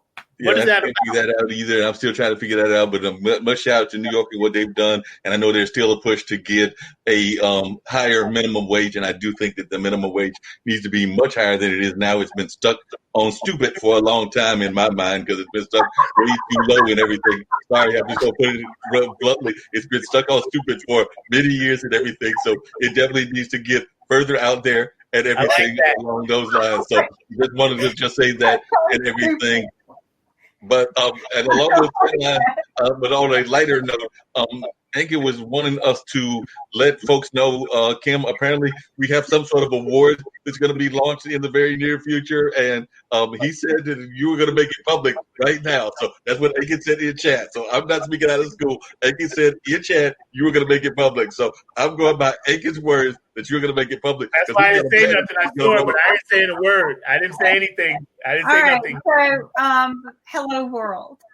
All right. Everything that IBM TV is about is bringing you a brighter and better tomorrow. We are about inspiring innovation, sustainability, awareness, and all of these things are very important. Ankit and I started out with a real story from everyone who would come to our show. We wanted to hear your story, and we still do, and we're building on that. But through this, we've had some amazing people. And so at IBM TV, we are going to be handing out awards for 2020 because we think it's very important for people to understand, but also for people to be appreciated and feel accepted. Because I think that is the biggest thing that people need today. They need to feel accepted, because when you're so distant from everyone, you don't feel it. So we want to say thank you to everyone, and we will be hosting an awards. I'm real excited about it. The International Broadcast Media presents IBM TV Awards for 2020, live on December 30th, 2020, 9 a.m. Eastern Standard Time. You know why we picked that day? It's my father's birthday. There you go. Actually, because I think that's Startup Wednesday, and startups don't show up, but we know you do. Is it really your dad's birthday? Yeah. Awesome. December 30th. Yeah. Wow.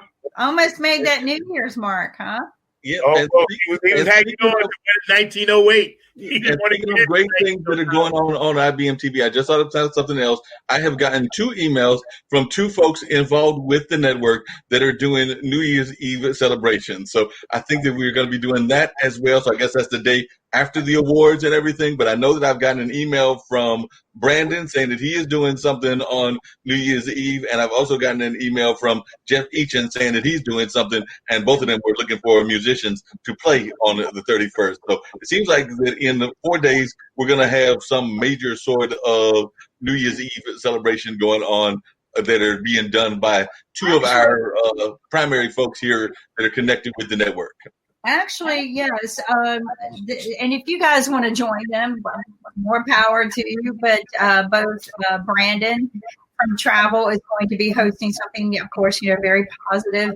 And then, of course, our Weed Wednesday, Jeff, is going to be hosting more on the lines of music from the living room kind of TV show. We have to be very, very careful. It's got to be unique music because we don't want to get slammed from the copyright. I think this year, that's the most irritating thing that happened. Was this copyright thing. Here we all are locked down, trying to make the most of everything. And no matter who I interview, whether it's their music or someone else's, we've been hit with copyright laws. But we're gonna overcome all of this. I'm excited about the awards. The team has worked very, very hard on making this very special for you guys. It's been a hard year on everyone. And at the end of the day, we've not been able to pay anyone, but we want to show our appreciation. And hopefully 2021. I hate that word, but 2021, we're going to turn it around. And we have been knocking down walls. We have been knocking on doors, and we are going to make this a better outcome. Yeah, thank you for that. You guys are great. It has been it seems like we've had 3 different parts in 1 year, which it usually doesn't really happen that fragmented, because it was like, wow, we're all doomed. COVID hit. And then we're just like, oh, it's an election year too. And then it's like, damn, Black Lives Matter and the movement to protect all citizens and equal rights, that whole thing. And it was like the trifecta. I'm not a gambler, but that racehorse term, the trifecta, comes to mind. Or that movie with George Clooney, The Perfect Storm. If 1 or 2 of these things happen in a non-election year, it would be great. But the odd thing to me, which scares me, this year, usually in election year, there's always some type of war, conflict. We didn't have that. So I don't know if that's coming or if we kind of figure out a way not to get involved in a conflict. But that's always hanging in the back of my head. Every election year, hey, IBM, International Computer Awards, that's awesome. There's always been some type of conflict happening. So I don't know if we're not doing that this time, which I'm glad, but it just seems like, we got 10 days left, 5 days left before. When does Biden go in? January 20th? 20th. So we've got 4 days left in the 2020 and 20 days. So we're looking at 24 days. 24 days. Wow. Woo. 3 weeks and 3 days, we got to put up with the madness and everything. And like another month. Yeah, almost a whole month that we got to put up with the madness.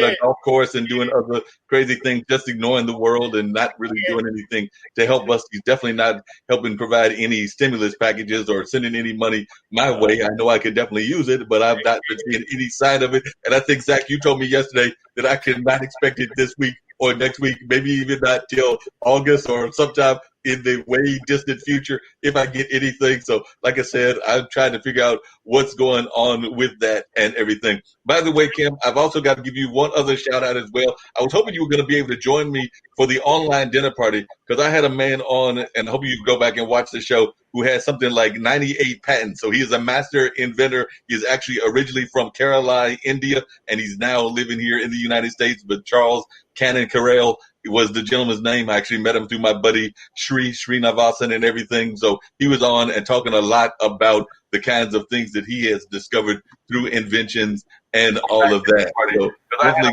all that. And we got Dr. Buckenside popping in. So he's a master inventor. He's actually originally by India, and he's now.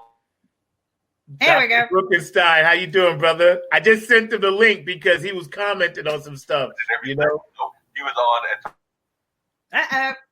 He's got his own video. He was watching it.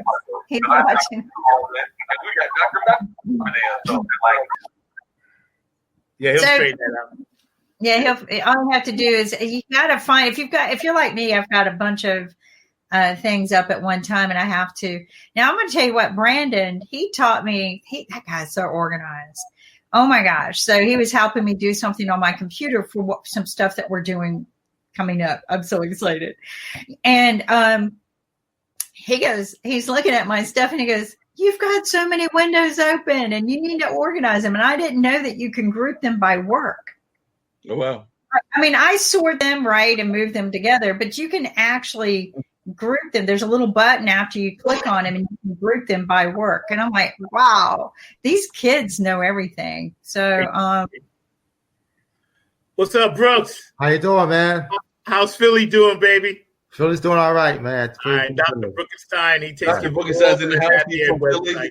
I'm glad that he's representing Philly. By the way, we got something in common now because I have become, I'm a fan of certain teams, speaking of sports, and I was getting ready to ask you folks what they think about folks trying to do sports. I know Duke's women have said they're calling off their season and everything. I'm a fan of certain teams just because I've been their fan forever. Like I've always been a Vikings fan, always been ever since going to Milwaukee, a Brewers fan. But I'm a fan of another team or another teams because of who their coaches are or because of being a fan of certain individuals. So I was a fan of the Clippers because of Doc Rivers. Doc Rivers is now your coach of the 76ers. So I'm now a 76ers fan because y'all have Doc Rivers and he's your coach, and he started off 2-0. So y'all started off really well and everything. So I'm hoping he can do well with y'all and maybe bring y'all a title to the city of Philadelphia, because before Doc retires, I'd like him to get 2 championships. And by the way, big shout out to my schoolmate who is now number 10 on the all-time win list. So with the victory yesterday, he moved up to number 10 in the all-time victory list. I mean, he's got a long way to go to catch up with folks like, some of the great legends and everything like Red Auerbach and a number of other ones. He got a long way to go to catch up with them. But just to be in that top 10 conversation is a big accomplishment. And like I said, 2 of those victories are now with his first 2 games with the 76ers. So hoping that y'all do well there in Philadelphia with those 76ers. Yeah. I hear you, man. I hear you. Yeah. All right, man. Yo, so what do you think about what's going on in the world? You're good and bad, man, and ugly for 2020, Doctor. My good and bad. Well, the bad is, I guess, because the COVID-19 pandemic is still going on. It's like 8 times worse than it was back in April and March and April. It's much worse now. That might get even worse because people are still going out there, still traveling for Christmas time and Kwanzaa and stuff like that. Yeah, it's crazy. It's crazy. Yeah, and then New Year's, they'll be traveling too. So I'm just staying here in the house. Yeah, that's the safest way. Yeah. What do you think what good do you think came out of this year? Well, I mean, I got a chance to spend more time at the house, spend more time in prayer with the Lord. It's been like praying times for the past 10 months. Yeah. And that's a good thing. That's a good thing. Yeah. Yeah, I know you're very spiritual. For you that don't know, follow his Facebook page. He's always dropping spiritual quotes, keeping everybody up positive, as well as he works for the Happy at Funk Army. He takes care of our website. So all those pictures you see on our website and everything that you see built on the website, this is the man that does it. And he's been with us from the beginning. So, he does some great work. He's an amazing individual. He's part of the family. He just does some great and amazing work. And, y'all were talking about New Year's Eve celebrations. And I do know some folks went out for Christmas and for Thanksgiving trying to gather with family. Some folks did, like Zack did, the Zoom connection and all of that. So I know folks were doing different ways of connecting with their folks and everything.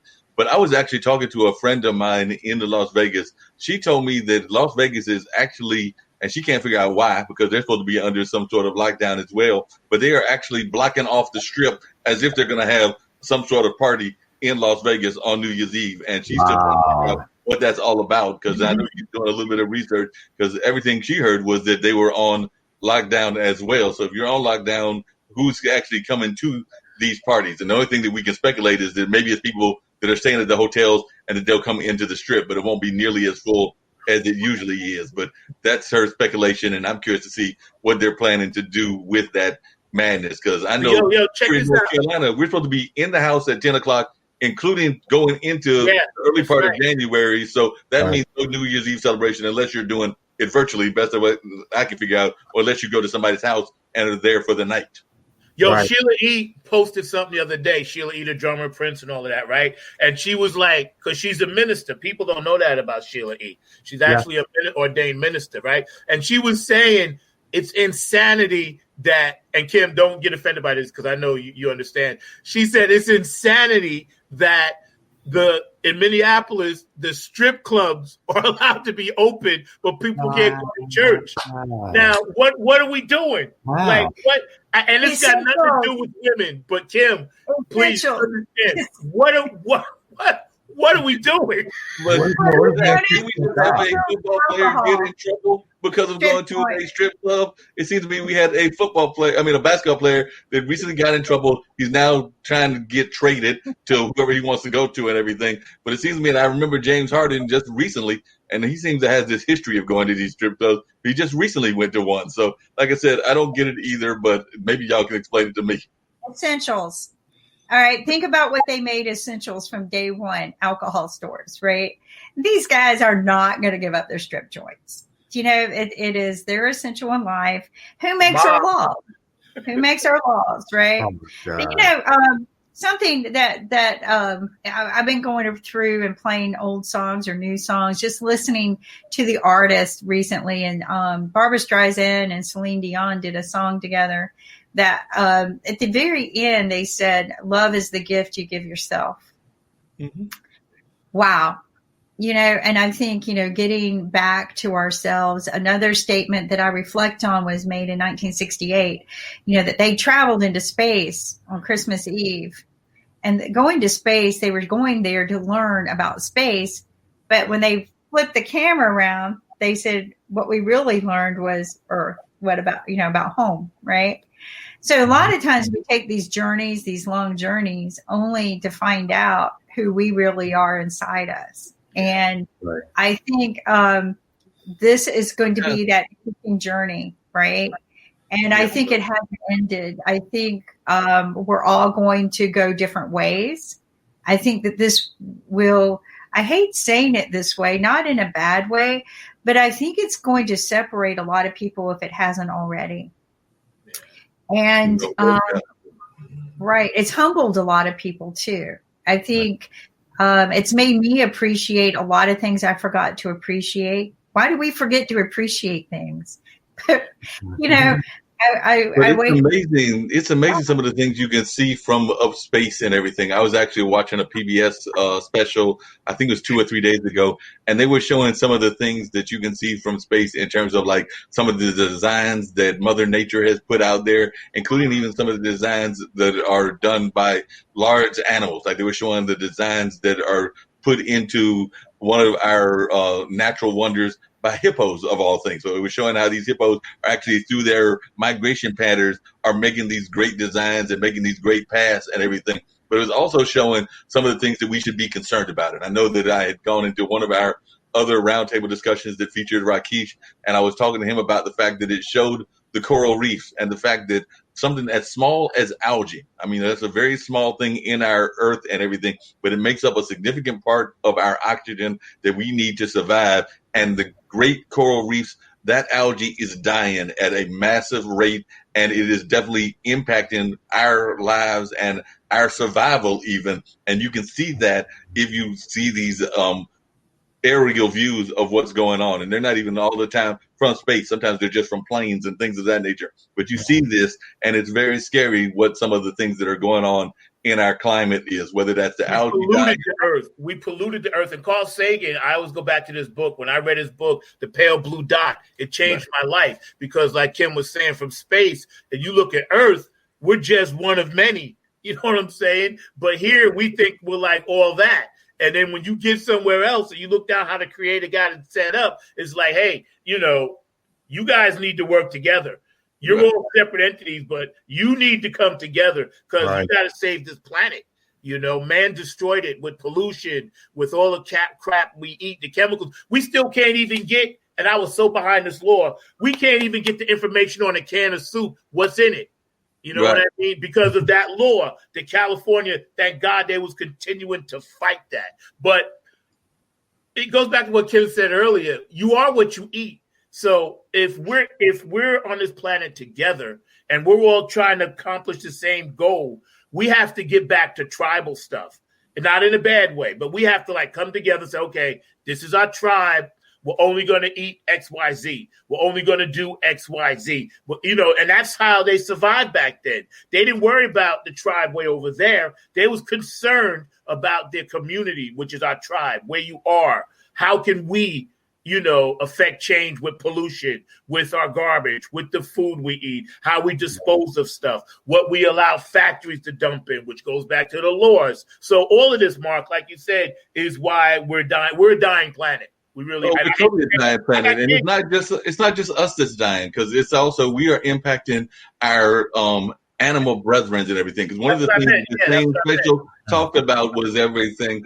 They were showing that near one of these places, and I forget where it was, it might have been off of Scotland or something like that, there was several golf ranges, and they had tens of thousands of golf balls that were in the ocean. So they were showing an otter that was eating this golf ball or trying to play around with this golf ball, and that was going to kill him. But even if the golf ball didn't kill him by itself, then he might die indirectly, because they also eat sea creatures. They eat animals that are in there. And so sometimes those animals eat the golf ball, and then that toxic gets into their system, which then kills the otter. So the plastic too. Either directly or indirectly killing these animals. I'm just using the otter as one example. Made out of crud too. And but I'm going to address the coral reef situation because it is our oxygen. Okay, the coral reef is the oxygen of the earth, and it was dying 20 times faster than what we could save it. I said was. So there's a Dr. Vaughn out there. We interviewed him in Miami last year, and he found a way that you can split the coral reefs. He was experimenting. An accident happened. Oops. But his coral reef multiplied 4 times faster. Well, okay. Right. And then he was able to, so now what he's trying to do is raise money to do this the way he splits them so that we can grow 25 times faster than what is dying, right? And he can do it. And it is working. His development is working.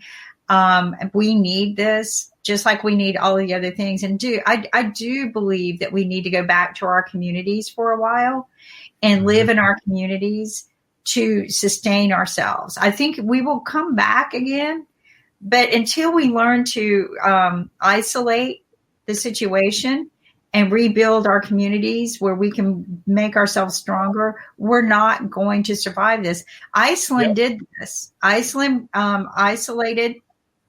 Most of these countries, if you think about it, they live in their communities, right? And they were able to isolate the hot zones. And so that's why they survived without closing down. Hong Kong did the same thing. They isolated the hot zones. New Zealand isolated we haven't done that. Stay in your communities. It doesn't mean you have to stay home, but if you have to, because of high risk, stay home, but stay in your communities. Let's isolate it. Let's get it under control. And I think we'll be back out on our motorcycles, riding the long range or whatever. On the long highways again. I just think we just need to be patient. And we have to be patient. There's no doubt about that. And one of the other things I was going to say is that sometimes it can just be the simple act of one person that can make the difference in what's going on. And I know that's something that Zack's talked a number of times about on his show. I've heard definitely Kim, you've mentioned it. A number of others have as well. But this has been a week. I don't know why. I probably was just flipping on my TV and everything and spend a little bit more time than usual on PBS this last couple of days and everything. But there was a gentleman that I saw that was actually in Ankett's area. He was from India, if I remember correctly, and everything. But he actually saw that there was dying parakeets. There was like parakeets that were definitely being impacted and everything. And he spent his own money and went out and definitely was feeding these parakeets and has been doing this for decades. He's actually got his grandkids helping him and everything. And he's pretty much rescued the parakeets in that community that were on the verge of being destroyed by pollution and a number of other things. He had put his own money in order to get these parakeets rescued and everything. And you should just see these parakeets flying around the community. I mean, it was literally stopping traffic. You would see like the motorcycle people looking up at the skies, just seeing this beautiful migration of these parakeets that were coming, I think, twice a day to get fed by the rice that he was providing them. And he was doing this on his own dime. This was not a rich man. This was not Steve, this was not Bezos or anybody like that. This was somebody that just saw a need in his community. It kind of comes back to what Professor Kim was talking about. He saw a need in his community and a way that he could help something that wasn't even a fellow human. It was some fellow living being that he saw perishing and that he wanted to help. Yeah, the butterflies and bees,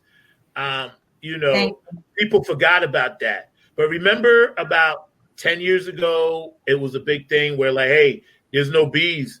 There's no butterflies, you couldn't see monarchs flying around, especially in the country areas. And people, the doctors and powers that be that monitor this stuff was like, hey, America, we got to get hit. We got no bees. If we don't have bees, we don't got food. That's right. That's right. And I'm going to tell you what, the first time ever, we barely had any produce. We had no bees this year. Not one bee on the property. One bee on the property. And it broke my heart. And I didn't see any butterflies this year. And I plant plants for that.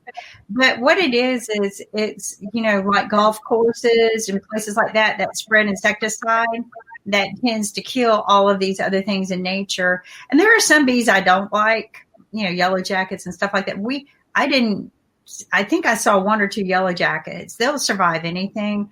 But the bees took a hard hit, and my neighbors have managed to rescue some. Okay. See, I live out in the country.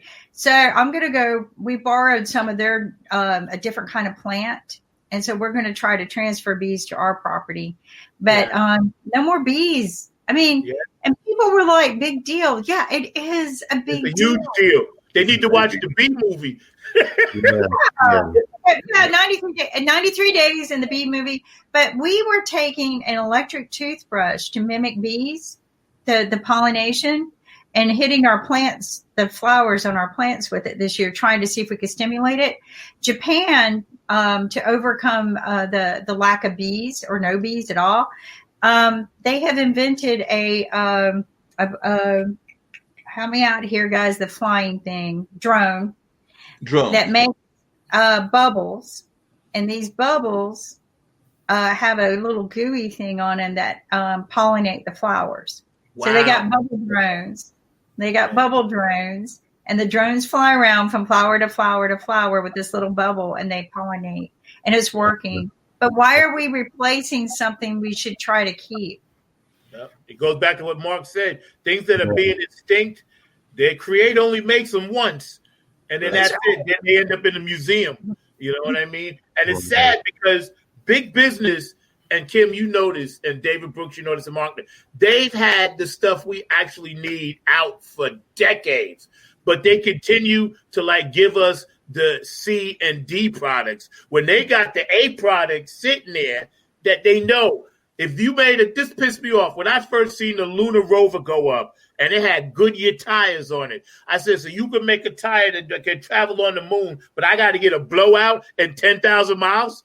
My tire, the rubber on my tire goes dead after about 2 blocks. Come on. I agree. What do we get? We get tanks. We get we get tires that work on the moon. We get Tang. Yes, we do. Right. Yes. Oh wow! Dang, yeah, wow. It's so funny. things about what's the greatest thing we got out of NASA, and the only thing that comes to everyone's mind is Tang. There's so many things. Tang. Right, we love it. Tang, we just love Tang and everything. By the way, speaking of great things that have come out of everything and along those lines, earlier Ankit had mentioned the fact that we've got these awards and everything. So I wanted to know, because Ankit had told me to find out from you, Kim, what are some of these award titles that we can look forward to? And I may have another friend that's going to pop in as well. I'm seeing if they're going to pop in the next 3 or 4 minutes. But what are some of the award titles that we can expect to hear from the awards? So, like I said, I'm just telling you what Ankit told me to ask. So I'm going by the questions that Ankit told me to ask. It's a secret. So it's like Christmas. He's setting you up, Mark. He's setting you up. I don't want to open that box, okay? Because it's reserved for that special day, and we're gonna, as long as IBM TV is around, we're gonna host this year after year, just to show people how much we appreciate it. But it's a little different than the Emmys, okay? Because I think it's got a little more character behind it. Okay. And but that's all I'm gonna say is that. Because we appreciate everyone. That's exciting. I'm excited. Yeah, exciting. Because it's more to me about just appreciating everyone. So I can't say anything, but Mark, I know it's driving you crazy. But it's only a few more days. Driving crazy, but I'm just going by the questions. Mark can't keep a secret. Mark cannot keep a secret. He can't. I tell you right now, he cannot. It's gonna leak. It will not leak. I can definitely keep a secret. I have a question for Dr. Brooks. What is the reaction that folks are getting in Philadelphia about the fact that they are not going to be getting unemployment and things along that line? Because we're now finding out that that's not going to be happening, and it looks like the government may actually be just shut down on the 28th or the 29th. But what are folks saying in Philadelphia about this? Yes, it's really not good. I think they're pissed off. I mean, they really need the money right now. They're supposed to give like $600 per person, which is not even enough to give anybody. So they do this every 8 months. So no, this is about political gain. It has nothing to do with the humanity of anything. While they were sitting fat, dumb, and happy up in their cozy houses during COVID, with all the bandwidth that you could possibly need, there were children out here who are starving. Okay, there are parents who are worried to freaking death about whether they can shelter their children, feed them, while they sit fat, dumb, and happy and write 6,000 pages of something that nobody reads. Right. About they could have been writing checks. Right. Okay, they could have been doing the math. Right. And like Zack mentioned, the Federal Reserve, okay, I want everyone to watch we did a TV series on the Federal Reserve. It's a really good one because we actually interview the vice presidents of the departments to discuss what each element is. I don't think it's boring. I thought it was very interesting because I relearned, but we are in debt. Other countries are not. Okay. Yep. But we play a dangerous game, and it's called politics. It's not called humanity. No, it's not. I'm very angry. Very angry, yeah. And I just got on my soapbox, and I've been told I got to quit doing that. No, go for it. We like you on the soapbox. Go for angry at and disappointed at people who have an opportunity to help humanity, and all they do is argue all year round and point fingers rather than caring about that child that doesn't have anything, and instead of reaching out and helping people and carrying food to people. Right. And we've had a few celebrities get out there and do things, and probably, I'm not going to say a few, probably a lot of people like you and I who got out and helped or sent packages to people that needed it. Right. My church actually. But not our leaders. What do they do? They produce a 6,000 page document that is going to just totally loophole everything. Why not just write a freaking check to people? Or why not budget everything and send rations? At least in England and in Europe, they were sending rations, food rations and vouchers. Yeah. So people could go eat at restaurants. Okay. So it was food vouchers so that the families and people on the streets could go eat at restaurants. Yeah. The restaurants were closed down, but that kept the restaurant going, right? Yep, exactly. Well, okay. Right. So, Like you said, Tim, just so many political attachments and tentacles to the main point. By the time it reaches the end, that's why we get nothing. Because like you said, it's been stripped down to nothing. So what we have left is tang. I'm going to use that because that sums it up. All I got left from the government is tang. I didn't relate tang back in the day. What did Mark say earlier about stupid? What was your thing about stupid, Mark? That's my stuck on stupid. They stuck on stupid and tang. Right. That's what I learned today. Stuck on stupid and tang. That's what I got. Like I said, my church has been giving out food like every month for the past few months. We've been giving out food to the people that are in the neighborhood. You are, but you probably can't afford it. Thank you. But the thing is the people who need it the most are the ones who are out there giving it. And granted, giving feels better sometimes than getting. But the people who needed to be doing this, who could be doing better for us, right? All they cared about was a vaccine. And like Zack said, why are there 3? Which one do I get? Which one does the president get? Why does he get that one and I get this one? Yep. That's what bothers me. Okay. Me too. Instead of giving us food that builds our immunity, encouraging us to exercise. They encouraged us to sit and argue and complain and fight amongst each other over politicians. And Brooks, you were one of the people I shouted out today in the show because I know you was watching when I said, you guys are the heroes. You're at your church is doing their part, their community, and that's why kudos to you for doing that, because I know you go to church and you're a deacon in the church. So you're part of the success. Right. You're the good in 2020 and thank your church members for that. Because, even though I'm not in Philly, people in Philly appreciate it where you are. Right. And Speaking of positive people, I want to bring in another buddy of mine and everything, Maxine Phillips McKoy, who's done a lot of great work in the community here in Durham and has definitely been involved in a number of things in the area. And we actually worked on a Black Business Expo together, and then she's done a lot of other community things and all of that. So, Maxine, tell the great folks here in the Roundtable more about yourself. By the way, Kimberly, who's the lady on the top above you and everything, she's one of the founders of IBMTV.tv. We've got Zack, who is a master funk musician, originally from New York, but now calls this area temporarily home because he says that he will never acknowledge North Carolina as all the way being home because he definitely loves being up there in Long Island and everything. And then we've got Dr. Stein from Philadelphia. And you actually spent some time in a place that one of our main anchors is from, that being Steve Rao, because you are from West Virginia. So you are a West Virginia person and all of that. So share a little bit more about yourself and tell everybody the fantastic things that you are involved in. Well, hello, everyone. And it's so awesome to meet you all. Well, listen, Maxine Pearl in itself is enough because it was what? Grit, grind in order to become that beautiful jewel that I am. And what life has done is life has caused me to go into a direction whereas I am helping individuals to identify who they are from their core. And how do you map that into your life and your career aspirations?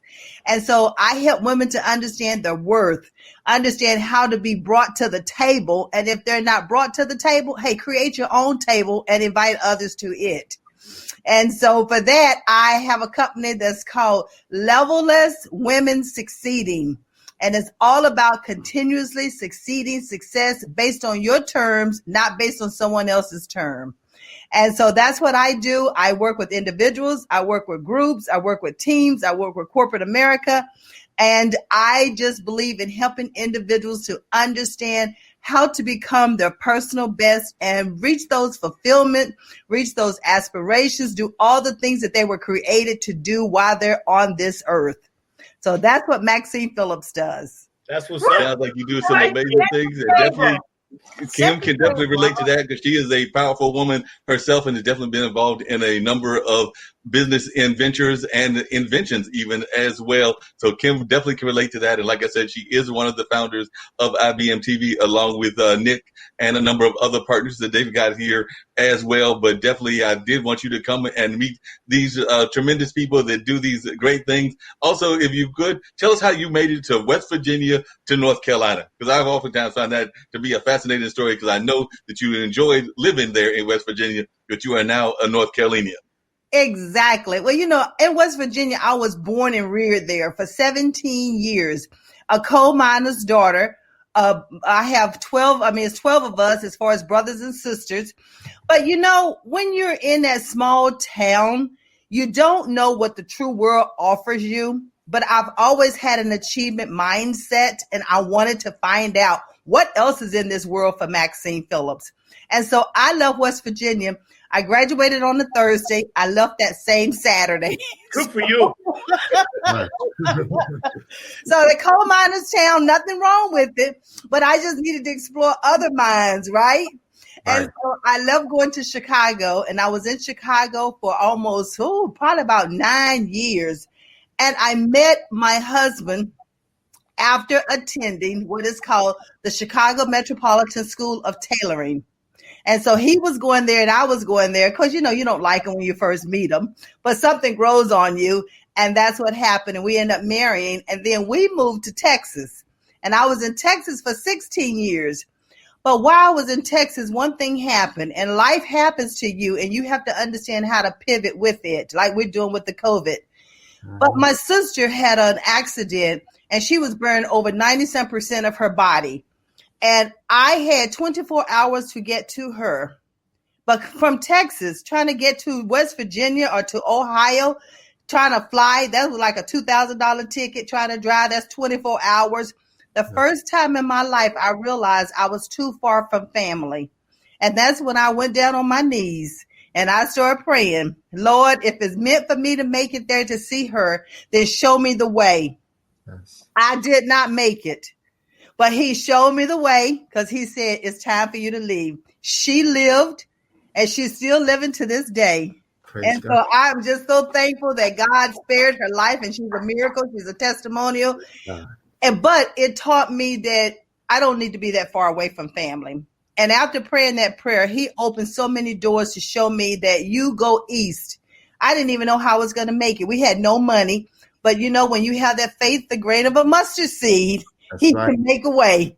Where there's a will, there's a way. And all you have to do is have the faith. And I stepped out on faith, and I allowed him to lead me every step of the way. I quit my job. My husband thought I was crazy, but he put in for a transfer. It worked and everything. And when I got to here to North Carolina, he also showed me where I needed to go to seek employment. So he has guided my life in the entire time, even up to this day, creating and assigning me I would say the business that I'm in. So take the faith that I have, and I'm helping others to step out on faith and not only land a job or land an assignment that complements their strength, but also help them to start their jobs, help them to start becoming an entrepreneur, help them to understand that through them, they have all these gifts and talents. Don't take them to the grave with you. Leave this earth empty. Right. Share with others. And so I'm able to do that. So that's how my life has been. And I've been here for 23 years. Didn't even like it once I got here. I'm like, Lord, I do not want to be here. I want to go back to Texas. And my husband said, listen, the furniture is tired of moving, so we're going to stay put. Okay. And the furniture was tired of moving, Maxine. Maxine, what do you think some of the great myths are that people have about coal miners and West Virginia? Because like I said, you definitely addressed yourself as a coal miner's daughter. I know there have been some great country singers that have also addressed themselves as coal miners' daughters. But what do you think is some of the mythology that people have about coal miners? Well, first of all, they think we're hillbillies. That's the first thing is they always say, coal miners, you're a hillbilly. Like, what's a hillbilly? You lived in the hills and your name is Billy. So what's a hillbilly? And so I'm like, no, we're very educated individuals. We're naturally gifted. We're naturally talented. And the other thing is that there are no African Americans in West Virginia. Well, there are plenty of us from West Virginia. We have colonels, we have lieutenants, we have captains, we have business owners, we have all these individuals who are from Steve Harvey, Welch, West Virginia. So there are a lot of individuals, Loretta Lynn, which is one of the singers from West Virginia. So we have a lot of famous individuals from West Virginia. So, yeah, but West Virginia is still a poverty-stricken state, but it is on the move. It is getting better, but it was like that even when I grew up. Can I ask you a question? Mm-hmm. Is it when and this just jumps ahead, and God bless you for all the stuff you do. That's freaking amazing. It's incredible. But when we got into this political climate, and this got nothing to do with COVID, where was West Virginia at? And I don't go by red or blue. I just go by morality. What was the state of mind when you got states like Kentucky, South Carolina bordering you, and North Carolina, and you're West Virginia next to Virginia, right? What was the area like? What was the political climate like? To be honest, I don't even know, because I have not really been back there in so long, and I have not really been studying what the political landscape is like in West Virginia. But as far as I know, it's a red state, and so therefore I know Rockefeller, was one of the main contributors to West Virginia a long time ago. But as far as what's going on right now, I don't want to speak to it and then speak out of turn, and not really know. Right. No, that makes a lot of sense. But did you say that your parents were coal miners? Because I'm oftentimes fascinated. And I was actually watching a special about coal miners. It's actually a food special, and they were talking about some of the food that came out of coal mining and things of that nature. So, and I think they were even talking about like some of the small pocket foods that people would take down to the coal mines to eat and things of that nature. Because they would take like little snacks that were kind of like the Apple Jacks of that era and everything. This PBS special that I was watching. So were both of your parents coal miners, and were they involved in the coal mines? My father was a coal miner. That was his profession. He had 37 years in the coal mines, and he ended up being in a leadership role. So he would start teaching other young men how to actually do the craft. But, he only had gone to the 3rd grade because he had to quit school in order to help his parents do the gardens and the vegetables and the raising of the hogs and all that kind of stuff. So he ended up even doing that himself. So as a coal miner, stopping school at 3rd grade, but he was so educated. And this is one of the reasons why I know that we all have natural gifts and abilities that no one had to teach them to us, but we got them when we were given the breath of life. He was a mechanic. He was a carpenter. He was an electrician. And he did all of these things he did them by books, but he couldn't really read that well. He was a visual learner. Yes. So he taught himself by looking at the pictures. And so not only a coal miner, but to be all those other things, it's a jack of all trade, but he was a master of mending. I agree with you. I think we were all born with certain things like that. Some things you come out of the womb and just know how to do. Like you said, that's amazing. That's an incredible story about your father.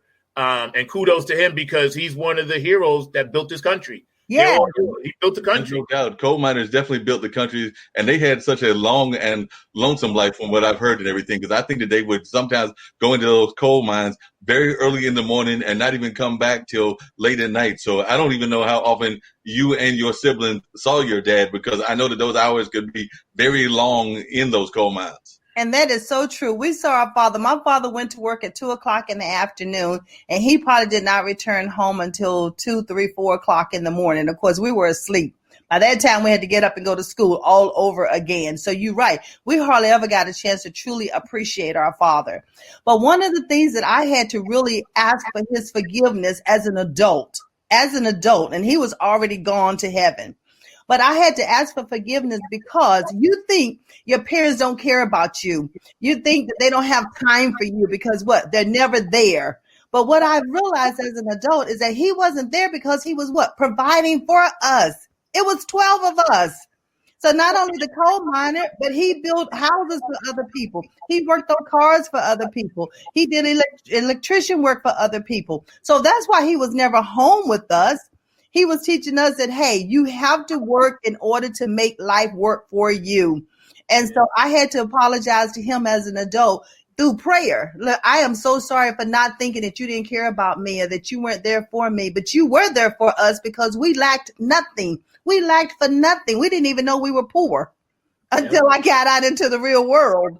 Yep. Yeah, you're so right. Your dad was built to serve. It's funny you say that, and I'm going to let Mark jump in. I just got to tell you this real quick. When you said you had to apologize to your father after he passed on, I, too, had to do the same thing because there was things that happened in my father's life, and I was angry. I was so angry at him for it. I carried it for years and years, and then when I realized I was doing the same thing that he did, I understood, and I did like you said. Dad, I'm sorry. I get it. I know why you did what you did. Thank you for saying that. That's amazing. Yeah, very amazing. Thank you. What are some of the things that two questions. What are the things you think you learned as a coal miner's daughter that you carry with you into your life now? And what are some of the things that you have learned from this COVID epidemic that you are now carrying into the survival of what's going on in the world now? So it's two questions, Maxine. One, what you learned as a coal miner's daughter, and also what you have learned in this current COVID situation that we're in. As a coal miner daughter, and I can almost address both of them simultaneously because I have an achievement mindset. It's your mindset. It's how you decide you're going to work with what's being dealt to you. And having that achievement mindset, I knew that if I could see where it was that I wanted to go, and I know without a shadow of a doubt that I have an almighty, someone that's stronger than myself that's going to help carry me. He's already given me the natural ability, gifts, and talents. All I have to do is believe in myself.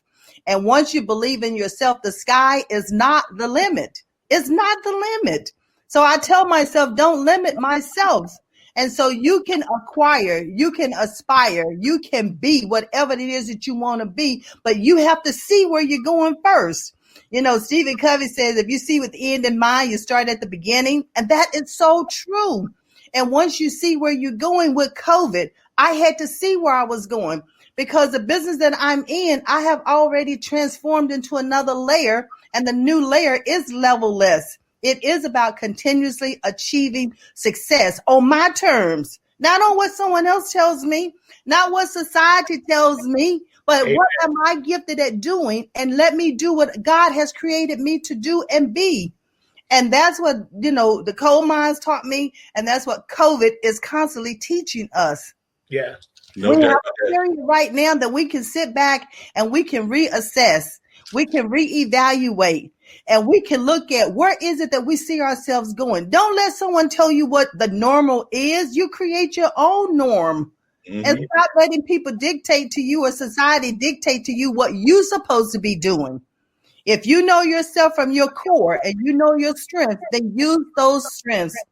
I had someone to tell me about 2 or 3 weeks and say, do what you have, use what you know, and start it now. So there's no reason to wait.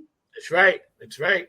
Go for it. Very good. No, you got to go for it. And one of the things that Zack was talking about on his show earlier, Funk Music with Zack, and we carried it on into the roundtable and everything, is finding out the good, the bad, and the ugly for 2020. So we've heard from everybody else. But Maxine, I'd love to hear your good, bad, and ugly for 2020. So what are some of the good things that you've heard that you found positive about 2020? What are some of the bad things about 2020? And what's some of the ugly things about 2020? Well, the good thing about 2020 is the fact that it has truly caused us to pause, to pause and take inventory, to reassess, to reevaluate, to refocus, and to decide how we want to move forward with this. What I'm taking forward with me from this is that the bad is that, yes, COVID has happened. We have no idea when we're going to actually if we ever overcome COVID. I think it's going to be a residual effect. I think it's going to some parts of it is going to always be here. But what it has taught me again is you don't have to sit still. You don't have to accept no as no. No means pause. It means wait. It means reassess. It means to reevaluate. It means to rethink. And if there are individuals that you need to move out of I don't really call it, because I don't have a circle. I know a lot of people have clicks or whatever. I don't have clicks. I don't do clicks. I love everybody, and not everybody's for me, but let me help those I can help.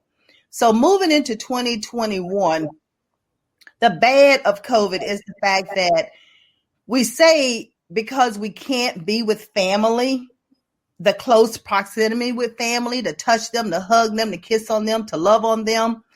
But the thing about it is that you can still be with family. And we should have always been able to use the technology that we have today. It forced us to use the technology that was already here. We just ignored it. Yep. And now we will always use this. We would never have an excuse why our kids cannot go back to school just because it's raining or sleeting or icing or snowing. These kids gonna really be mad at COVID for sure, because there's no way of getting out of school now. That's right. That's right. No snow days. No snow days. Yes. And the other thing is, when it comes now, the other thing that's challenging with COVID is the fact that employment is challenging. And so what individuals have to understand, because I work on the employment side, because I was in human resources for over 35 years. So I'm an HR vet. And so what they have to understand is that you have to have your resume designed totally different now because of COVID. You have to show those achievements. You must show those accomplishments. You must show businesses what you can do for them walking through the door. They don't have time to have this on-the-job training like they used to have. So you have to come in there equipped and ready to go. But how are you going to do that if that resume is not, if it's not telling the story that needs to tell about you?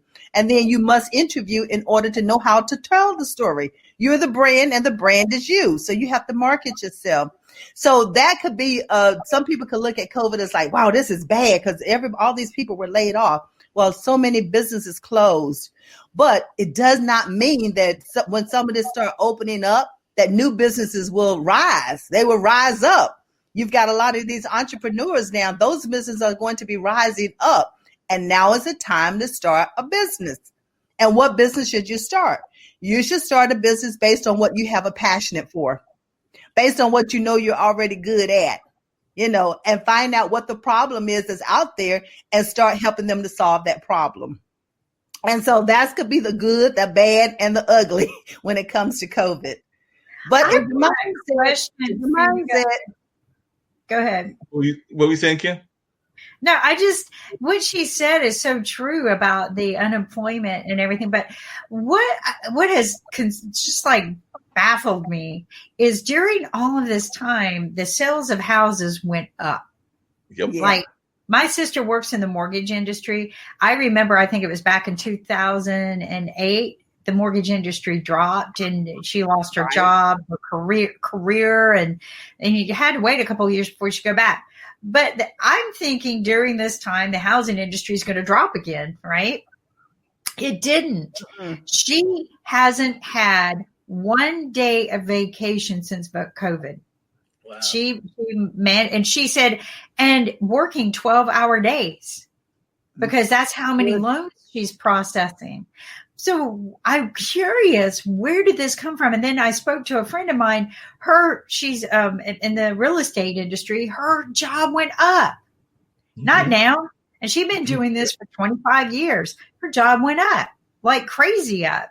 So what is it with this COVID situation that the housing industry just went up? I would love to learn that. I mean, I thought that was crazy because you're talking about finding jobs. To me, that would be a great place to go, according to the people that I'm talking to. Like one of my boys, he's in construction. He said he's never been so busy. Like he is literally building houses hand over face. He can't keep up with it. So what happened? I mean, people are going homeless, yet the housing industry is going up. This is crazy. It is crazy. It's no parallel to it. I saw the same thing. I see all these buildings. We live here where Mark lives at. We live in the same complex. Construction workers are constantly at Duke, expanding, building. Parking garages are going up. And I'm thinking to myself, well, okay, these are jobs, is great. But why? Like you, Kim, I'm like, how is this possible? Why are we expanding when people really can't afford it? Or do they know something that we don't know? You know, something is weird with that. You're right. Yeah, that's very weird. What do you think, Maxine? Why do you think the jobs are going up? And also, I would love to hear, with your human resources background, what kind of advice would you give to folks that are facing unemployment? Because there are a number of people that are facing unemployment. So Yeah. I'd love to hear your advice to folks that are facing unemployment in terms of what they can do with that resume or to get their word out there whenever they can find a job. Well, I think when it comes to the housing market is concerned, the interest rate dropped. I mean, substantially dropped. And so a lot of people who are in a position to sell their homes are selling their homes because people are purchasing homes because the interest rate's dropping. And then they can turn around and start purchasing another home. And then you have some people who have several streams of income. So the jobs that they're on is just not the only stream of income that they have. And that's one of the things that they tell us all the time. Have several streams of income. Do not put all your peas in one pod in a sense. So I think that's another thing that, if nothing else, we should learn that from COVID as well. And now, as far as investing and things like that, now that's questionable. I'm not an expert on investments or anything like that, so I can't speak to that. But I will tell you, as far as investment is concerned, is that you need to invest in yourself. And development is a form of investment. A lot of people are holding on because I do understand that you don't have those dollars to spend, but there are some dollars you need to spend, and it's not necessarily on sneakers or clothes or purses or something like that. It's on developing yourself in order to help you market yourself, in order to help you to compete in this new way of doing things. Interviews, you have virtual interviews now. An iPhone might not be what you can use to do that interview. You might need a laptop that's going to give you a better way of interviewing and a steady connections and things like that. You're competing against so many people. So what can people do? Retail has gone down, so you look at some of the industries have lost jobs, and then you need to research to find out what industries are picking up. If you don't have that skill, you need to start developing yourself. You need to find out maybe some of your family and your friends who has that skill, and you start learning from them if you can't pay for it yourself. So I always say, look at your options. And then one option is not always to go out and spend money, but sometimes you must spend money if you can't get it from someone that you know. The other thing is a coach. Many times we do not hire a coach, a business coach, an interviewing coach, a coach that can help you create that resume. I tell you what, because I love helping people do resumes and everything, I had a 92% success rate. 92% of my clients who came to me, I helped them create those resumes. They received an interview. Because there's an art to resume creation. You just can't put, I helped them develop a process. Well, no, you got to tell me more. What kind of process did you help develop? What was the outcome of the process? What results did you have because of the process? So you tell them your achievements so they can see up front what value you're adding to that company. And you have to tell the story. Everything we do in life is about a story. I'm telling you a story right now. Every question you've asked me I have told you a story around that question, right? That's right. So you have to understand how to tell your story. And that's another art that you have to perfect. And majority of the time, people don't think of it like that. Mm-hmm. Yep, that's right. You're very right about that. And I'm amazed, and we talked about this before, both me and Kim and a number of other folks, how many people do not have either a good resume or a good business plan if they are business owners. And I agree that you have to have those for sure, but there are so many folks that don't have those. I know that one of the early interviews that I did here on this network was with Ron Thomas, and Ron Thomas is out of think he's out of Dubai, and I know you give a shout out to Dubai all the time, but he's a business developer, and he's always creating new business ideas and things of that nature. And he's had family and friends coming to him with these great ideas, and he's oftentimes, that's the first question he'll ask them is, do you have a business plan? And they'll sit there looking at him like, what's that? So oftentimes they don't even have the basics of what they need. I am so disappointed in our education system that these children graduating today, not from college, but from high school, don't even know how to fill out an application. Don't even know how to say who they are, what they do, and why they do it. But even though, this is what I tell people, I don't care that, you're just graduating from high school and you're just getting your life started. Know who you are, right? Know where you came from. what you believe in, what you're passionate about, but they don't teach how to, and I'm going to tell you, the reason why I know this is I used to take in children that were troubled and help them get their wings, right? Some didn't want to go to college, and, I had this one young lady, girls are a handful. Let me tell you, I normally have boys, but I told her, you live here. The first thing you have to do is in 3 months, I need to see that you're sustainable, that you know how to go get a job. But I don't expect it today, but in 3 months, I expect it. Good. And so she was like, okay, I'll go get a job. So I lined her up. She went, got 2 interviews herself, and I lined her up with a job that I knew where she could work in manufacturing and make a good income, right? Like good for somebody without an education. So I kind of lined her up with that one. So she's walking out the door in shorts cut off all the way up to here, a white t-shirt, a black bra. Okay. I'm like, oh girl, where are you going to interview like that?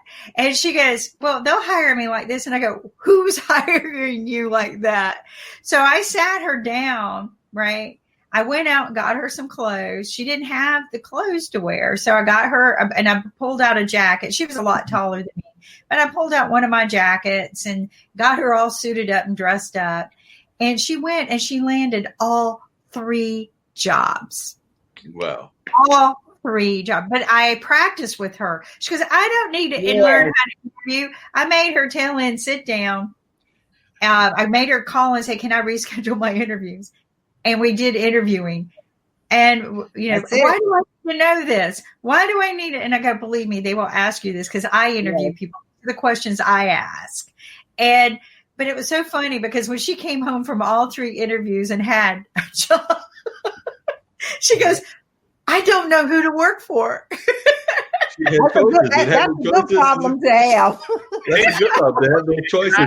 But Kim, and I got to share this with both you and Maxine. You are right that sometimes women can be more of a handful. And I know Zach knows that because he's got daughters and everything. But I will never forget, and I think it was around Christmas time. It might have been Christmas or Thanksgiving or at least Easter. But I remember my mom had, my brother used to have foster kids that he would have take care of as well. And I remember a young lady that he was taking care of, and she came to the house with her boyfriend, and they got into some sort of spat at the house and everything. And as you know, as women that are mothers and everything, moms will give you that look. And when they give you that look, you know that you have done wrong and you just need to be quiet and not to say anything more. So mom gave her that look that you women will give. I call it that. I brought you here in this earth and I'll take you out of this earth look. And she gave her that look, even though she was not their natural parent. Like I said, my brother was one of the foster people that was taking care of this young lady and everything. All I remember is that the drive back from my mom's house in Rocky Mount, because it's the house that she currently lives at now, to Raleigh, where this foster child was staying at, her and that boyfriend of hers who got that death look from my mom, they did not say a thing on the drive back. Me and Malik were both looking at them like, what happened? What's the matter with you? And they were like, I don't know what heck your mom put on us, but we ain't saying nothing until we get into our house because we are scared because of the look that mom gave them. And I know that y'all can relate, being mothers, that look that y'all will sometimes give folks. Because I just remember that incident. And like I said, that's probably like 10 years ago. I used to be a big brother in New York, right? And I worked in healthcare. I was working with a nurse, and I was her son's big brother. They had the Big Brother program, as well as I was a watchdog down in Virginia, and dads were great students, right? And I was in the schools a lot. But when I was in New York, the kid, he was a senior in high school. And, he was good. He played football, but he never was really into studying. But I took him under my wing because his mother said, listen, talk to him. His name was Chris. He said he's getting ready to go to college, and he's not really understanding. And I talked to him. I tried to get him on the right path. I tried to get him to stop partying. The problem was his college was one of the biggest partying schools on the coast. He went to Albany, right up in New York. And if anybody knows anything about Albany State and Albany, Buffalo is wide open. Might as well say Rick James. You know what I'm saying? So that puts it in perspective. Okay, so when he went, I told him, I was like, Chris, the first year you're in college, I know you're going to struggle. I said, but I have faith in you that you will learn from that freshman year and then sophomore, junior, and senior do well. And sure enough, he went up there, he flunked out, just partying all the time, flunked out all the classes. Came back that summer, and his mother and I talked to him, and I'll never forget, we went to Carvel's in Staten Island, and she said, listen, I'm not going to pay for your college. If you're going to flunk out, you're going to have to get a job. That's so right. he asked me, he said, listen, help me to not do this. And I said, all you have to do is stay to yourself. I said, I can't be up there with you. I'm your big brother. I said, every time you feel a temptation to go out and screw up, I said, I want you to call me. And sure enough, little by little, to end the story, he ended up with his degree in business, and he did graduate. But he was the toughest big brother I ever had because most of them were younger. And I had caught him in that time of life that we all have, 18, 19, 20, 21. And that is the hardest. Yes. That thing, like you said, Kim, she didn't even know what to wear. You know what I'm saying? She had no idea what to wear and everything. And speaking of things to wear, we got to get ready to wrap up because I know that definitely we want to get to Alexandria's show. We definitely want to get to Talking Upstream and all of that. So do want to get ready to wrap up. But before we get ready to wrap up, I did want to hear from everybody their final thoughts and their wishes for 2021. So I'll start with you, Kim, and work my way around. So, Kim, what is your wishes for 2021, which is coming up in, we'll be at the end of 2020 in 4 days, so it means 5 days, the beginning of 2021. So, Kim, I'll start with you. What is your wish for 2021? There are several. Mainly, I want to be able to help find the way so that people can sustain again. Yeah. I think that's the biggest part of my heart. I know everybody wants peace and love and happiness. I think we have that instilled in us. So I want to be able to help us all become sustainable. And I would like to see our government get rebooted so that we can become sustainable and sleep without fear. I think I wrote this on my Facebook page. I want us to be able to sleep without fear because there's many of us, minorities, who can't sleep without fear. And I think that has troubled my waters this year is how can anyone in this society, in this day and time with the technology we have, why do we have so much fear? Mm-hmm. And I would like to bring sustainability back. That makes a lot of sense. What about you, Zach? What do you wish for 2021? 2021, I want us to have a brighter outlook and try to look at 2021 with the glass half full. Those of us that are still left here, we're on a mission. We're light workers. No matter what part of the universe we come from, we're still all gathered together like we are on this show. And my mantra that, and I was telling you this, Mark, the other day, peace, love, and harmony. And through peace, we can, sustain harmony, like Kim said, come together. And then, and love is the key. And I just want everyone to put down their weapons, whether it be in their heart, their tongue, or their physical gun. Put down your weapons and let's work together to make this world a peaceful, better place for our children, grandchildren, and our great-great-grandchildren. Oh, wow. No doubt. I'm going to save you for last, Maxine, but yes, definitely 2021. I definitely would like to see more world peace and definitely see that on a better level. Definitely would like to see us find a cure for what's going on with this pandemic and definitely find us coming back into some semblance of normality. I do agree with something that Maxine said earlier that we will always have it impacting us in one way or another, but I do think that we can come back to seeing some semblance of normality. I do have deep sympathy for my artistic friends, not just Zack above me, but others as well. So I would like to see them get back out to where they can actually perform on a regular basis. I know that I would like to be able to get back to doing more kinds of radio festivals and things of that nature on a more regular basis and all of that. And I definitely think that we need to get more in touch with, as Zack knows, he calls me Dr. Doolittle and everything, but we all need to get more in touch with our connection to Mother Nature and to the things that are out there that we share this space with. So we need to get more in touch with folks like that and the rest of the living beings that are out there, not just humanity, but we definitely need to be in touch with our fellow brothers and sisters, but also our brothers and sisters that are of the feathered flock, the furry flocks, and the number of other flocks that are out there. And I'm not saying that you don't need to eat meat and things of that nature. I'm far from a vegetarian, but I do agree with something that Zach also talked about earlier, which is I wish more of us knew what we were putting into our stomachs as our food. I mean, you have the choice to eat what those foods are, but we do need to have a better understanding of what we're putting into our body system and all of that. So I'm hoping that we will find that as something that we will do as well. And we all need to get out there, myself included, and get some more exercise and going on a regular basis, because a lot of us have become too sedentary because of the fact that we're in the house and all of that. So that's some of my wishes, that we get out and do more exercise, but also stay more in tune with all that's around us. Maxine, it's on you to close us out. I'd love to hear your final thoughts as what you would like for 2021. What I'll see in 2021, I love what Kim said, peace without fear. I think that is so critical, because all the different things that have come about in 2020, Black Lives Matter and all of the other controversial things. But I think we need to build relationships.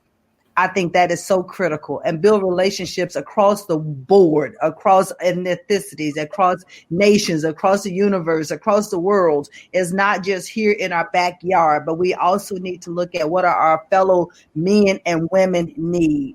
I think we need to always think of health first, safety first, health first. I agree with you as far as eating as healthy as we possibly can, because many individuals think that if you eat organic, that it costs so much to eat organic, but it costs more to not eat healthy than it does to eat healthy, because you're going to spend more money on medicine, on doctors, on surgeries, on hospitals, and so forth. And if we start teaching it to our children at the youngest age possible, then it start transforming into generations, and then they would understand the importance of maintaining good health. And good health will then help you with your career. It will help you with your profession. It all goes hand in hand. And so I would say it also have that achievement mindset, what you believe you can achieve, and let it be positive in the way in which you're thinking. And let's help our young people not only get on track, but stay on track, because that is so critical. They are our future. They are our leaders for tomorrow.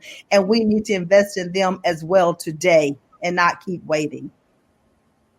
And on that note, I can't say anything more than that. So I'm just going to hit end broadcast, because I think that you just wrapped up everything in such a positive way. So I do appreciate you, Maxine, for joining us. And I hope that you'll stick around so that you can conversate with the folks off the screen as I end this broadcast. So definitely appreciate you. Let's connect. Thank you.